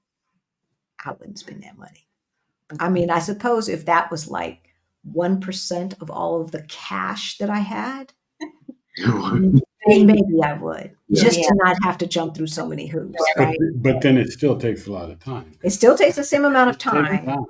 Yeah. It still takes the same amount of time as it would otherwise. And Dee, the other thing is, as far as Portugal goes, you do not want to apply before you've actually visited, because you'll probably get a no. Not just you, Dee, anyone. will probably get a no if you try to apply prior to coming. All right, let me get rid of that. We just have a few more, and then we're going to let y'all go because we're at 2 hours and 14 minutes. The military isn't as well equipped as some of these police agencies. There is no reason at all for the police to have tanks. Right? Especially in America where you have I don't know. I grew up on the coast. So we had the Coast Guard. Right. I don't know if the Coast Guard exists in the middle of the country. I don't know. But yes, you're absolutely right. But people keep voting for this nonsense. Yeah. Yeah. There has been a deliberate dumbing down of America through our education system. It is by design, Pinky. It is by design. Because Kendall got the answer right there. If you got critical thinking, then you don't put up with that nonsense. Okay, Kendall, what you got? It started when the Law Enforcement Assistance Administration, part of the Justice Department, started supplying local law enforcement with grants to get the military gear. See? I knew. See how they do? Yeah. I understand police not wanting to be outgunned, but I don't understand. It's just dismaying when you see that there's too many people and too many law enforcement departments that have prejudices that get in the way of them doing their jobs effectively. Instead of equipping them to protect themselves, they need to do something with the guns that are out on the street. You know? I remember telling the mayor of Denver that every person, I should say, should go through a psychological evaluation a couple of times per year. Yes. Because what do they say? If you only have a hammer, then every problem is a nail. Mm-hmm. If you only see bad guys, right, and that is your perspective, that every stranger that you come in contact with is a potential bad guy, then everybody's a bad guy, and you treat everybody accordingly. And then you add some prejudices and some racism on top of that, and that's a bad cocktail right there. That is a bad cocktail. Halisi, I think that bank robbery was in 1995 in North Hollywood. Yep. The first interstate bank that my brother managed. Oh my gosh. I'm sorry, but I was flying out of Burbank on my way to Vegas. I remember that. I remember that I actually was at a film festival. This was in my other career when I worked in the entertainment industry, and I was in a film festival in Santa Monica, and we were having lunch. It was in between. I got a break from watching bad movies, and the TV was on, and I'm like, what in the heck is going on? What in the heck is going on? It's like a war zone in the valley. CK says, hey, CK. Rossini said that he could assist with neighborhood searches during scouting trips too. In case you were wondering. So thank you. Thank you for pointing Reach that out out. and make appointments with him because that information is in the description below. Time will go quick. Yes, his time goes fast. The FI nurse or the FI nurse, FI as in financial independence. I like your name. Welcome. It's new. Welcome to Our Black Utopia and the Utopian family. How did you tackle decluttering and selling your things before the move? The thought of getting rid of our stuff and home is so overwhelming. I know. Did you ship some of your things or store some? Don't store, baby. Do not store that stuff. Go ahead. We sold a truck before we came. We sold as much stuff as we could, but we still have a house fully furnished. I mean, someone could easily live in it without having to buy one thing, but it was amazing. We got rid of so much, and we still have so much to get rid of. There is, and I think it ain't gonna take as long as it does. Yeah. Yeah. And I think we can sell things more quickly than we can. So finers, start now. Yes. Start now. And go ahead. The value that you have on something is not the value. Exactly. Hello. Even your own family do not want your stuff. They don't want it. No. So they don't want it. A lot of it you might have to just give away because people are only going to pay what they feel. They want you to give it to them, so they're only going to pay the very minimum. It's truly what you want. Truly. I mean, unless you've got really high-end designer clothing, y'all, I'm just trying to tell you, maybe a washer and dryer, refrigerators and things like that, you can get a couple of $100 for, 200, 300, 400, depending upon how new it is. Maybe even 500 if it's like a $2,000 washer, right? But if you paid $2,000 2 years ago for a washer machine or a washer and dryer, if you think you're going to get $1,500, baby, think again. No. Think again, right? So the people you might get 1,000 if you are willing to wait for a $2,000 set, for a $2,000 set, you might get 1,000.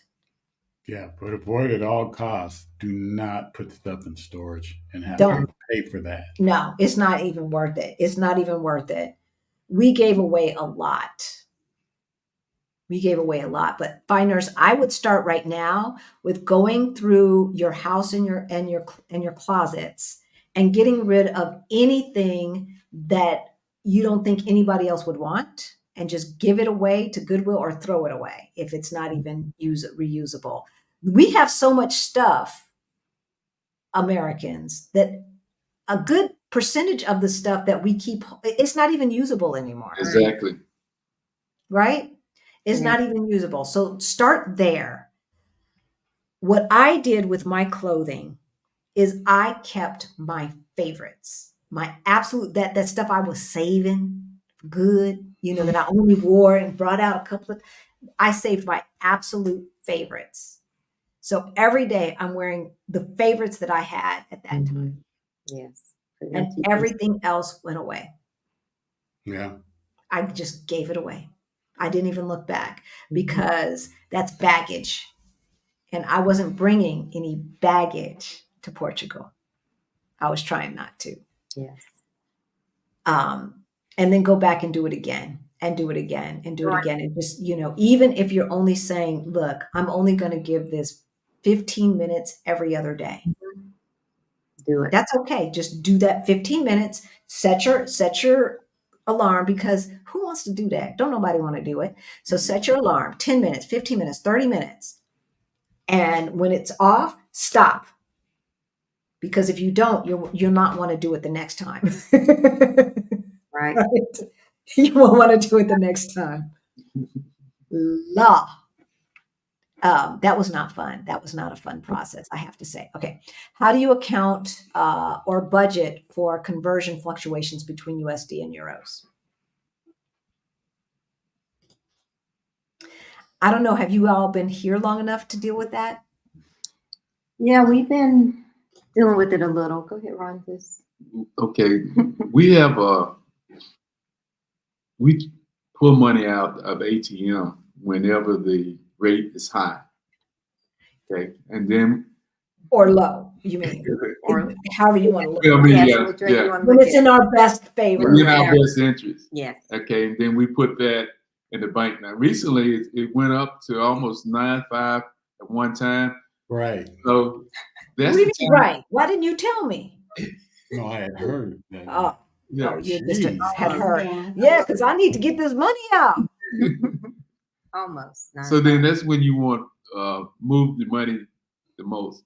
Some of these ATMs you can go in and bring out like 400 or 200 at a time, and just keep doing it so you get as much as you can. Okay, but because we have the Charles Schwab, then there's no transaction fees for that doing it ATM. That's how we do the conversion. Plus, at ATM, there's certain ATMs you don't want to use, okay? And so you want to make sure you do not accept the conversion rate that they have on the machine, and you have to actually hit that twice. Yeah, you say it once, no, and then it comes up again. Like, usually it's hitting twice, twice. Yeah, I heard you the first time I said no. exactly. So hit it twice. Yeah. I said no. So we were doing that, but then Rick got too American and doesn't let me do that anymore. So now I just wire. But I wasn't liking those wire fees. Yeah. Right? So you lose, anywhere from 5 to 10% on your money. Mm-hmm. So, who was that? Who asked that? CK. Plan for the worst. Mm-hmm. Hope for the best. Yeah. Plan for the worst. Hope for the best. So we want to give a shout out to Andre and Andrea Crossing. Thank you for the super chat or super sticker. I can't tell because we're on another platform. Shout out from Cali, Colombia. Oh, wow. Never had an issue leaving out of the U.S. You are correct. Medical out of the U.S. is amazing and the cost, correct. More items in the U.S. are in other countries, right? Plus Amazon. Great show. Oh, you're so welcome. Even the rich are now building passport portfolios, right? Yes. Yeah. Mm-hmm. Yeah. That's the thing. Exactly. Yeah. That's the thing. I don't think people appreciate the fact that, like I was watching The Nomad Capitalist, mm-hmm. and he's from the privileged population, as a white male on this planet. And even he gave up his American citizenship, which I thought was telling. But even, he's talking about the collecting of passports. Mm-hmm. Mm. We are going, y'all, I've been saying this. We are at a turning point as far as the power structures on this globe is concerned. Things go in cycles. We've always heard that. We heard that history repeats itself. Yeah. It never repeats itself exactly how it happened before because it has to adjust for the new world. Mm-hmm. But we are at a time 100 years ago when there was economic turmoil, just as there is today, economic insecurity, just as there is today, and you see people rising up with a cult-like following, mm-hmm. just as it did 100 years ago. Yes. Yeah. Hopefully, November 2024 is not the last true election that we have in our adult lifetimes. Yes.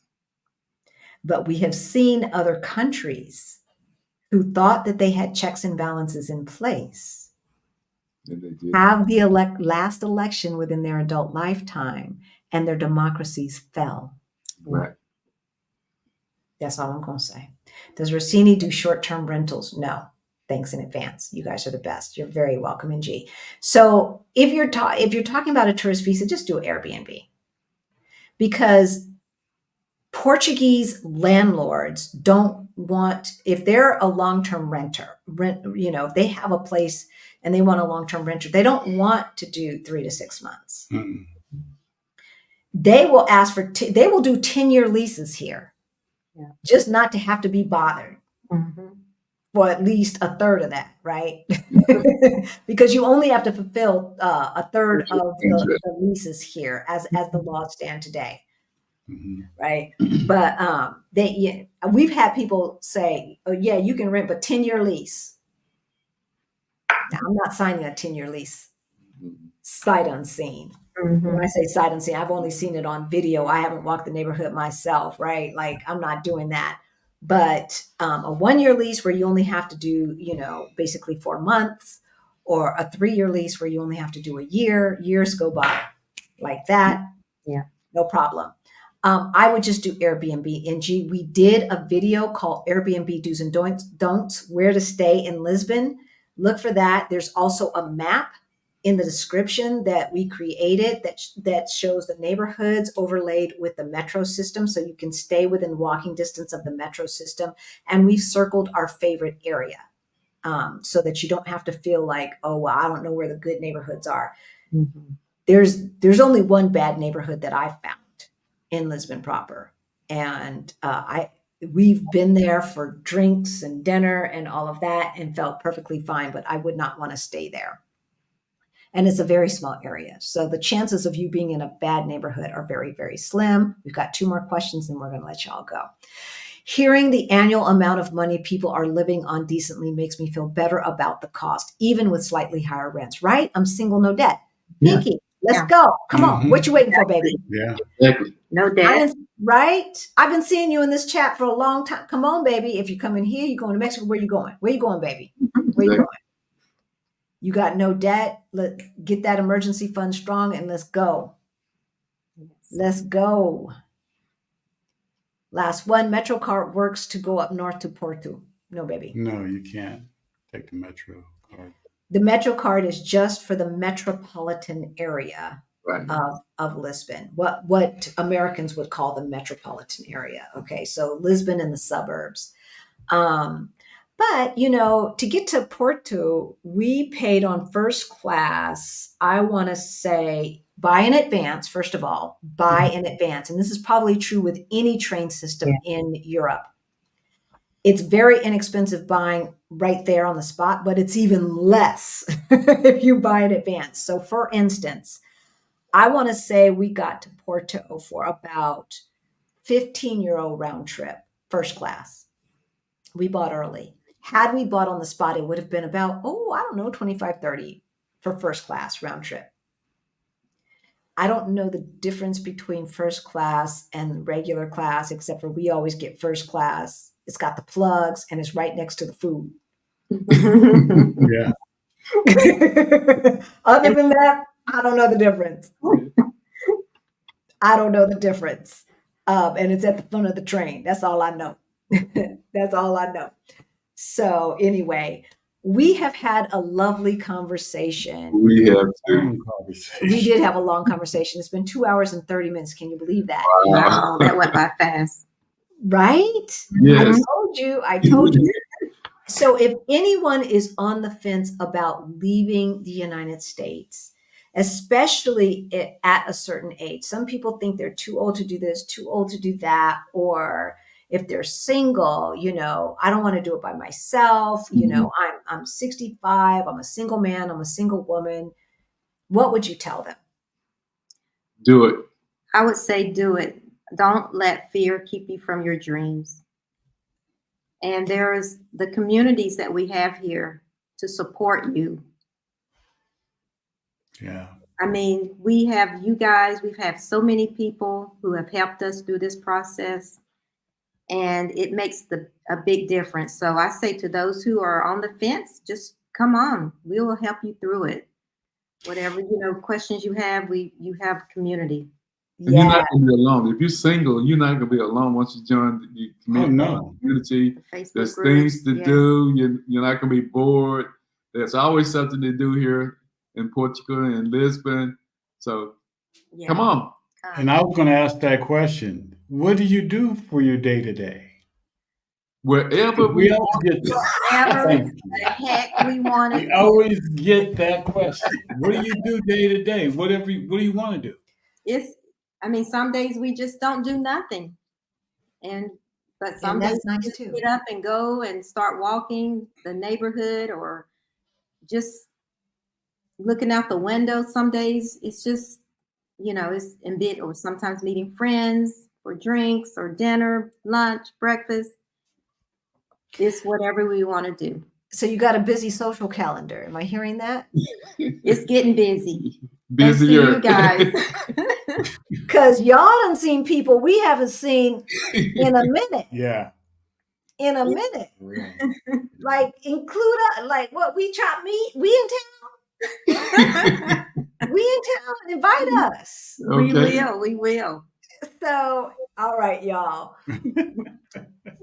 If you have more questions about moving to Portugal, We partnered with Blackset Global. We did a Move to Portugal virtual summit. The replays are available, y'all, from everything that you need, from how to move your pet, schooling, healthcare system, the immigration process, and everything in between is included. We've got the best speakers available. All of that is in the description below. If you have more questions outside of Portugal or anything like that, and you want to book a call, that information is below too. We love y'all, and we will see you Thursday. Yeah. Okay. Bye.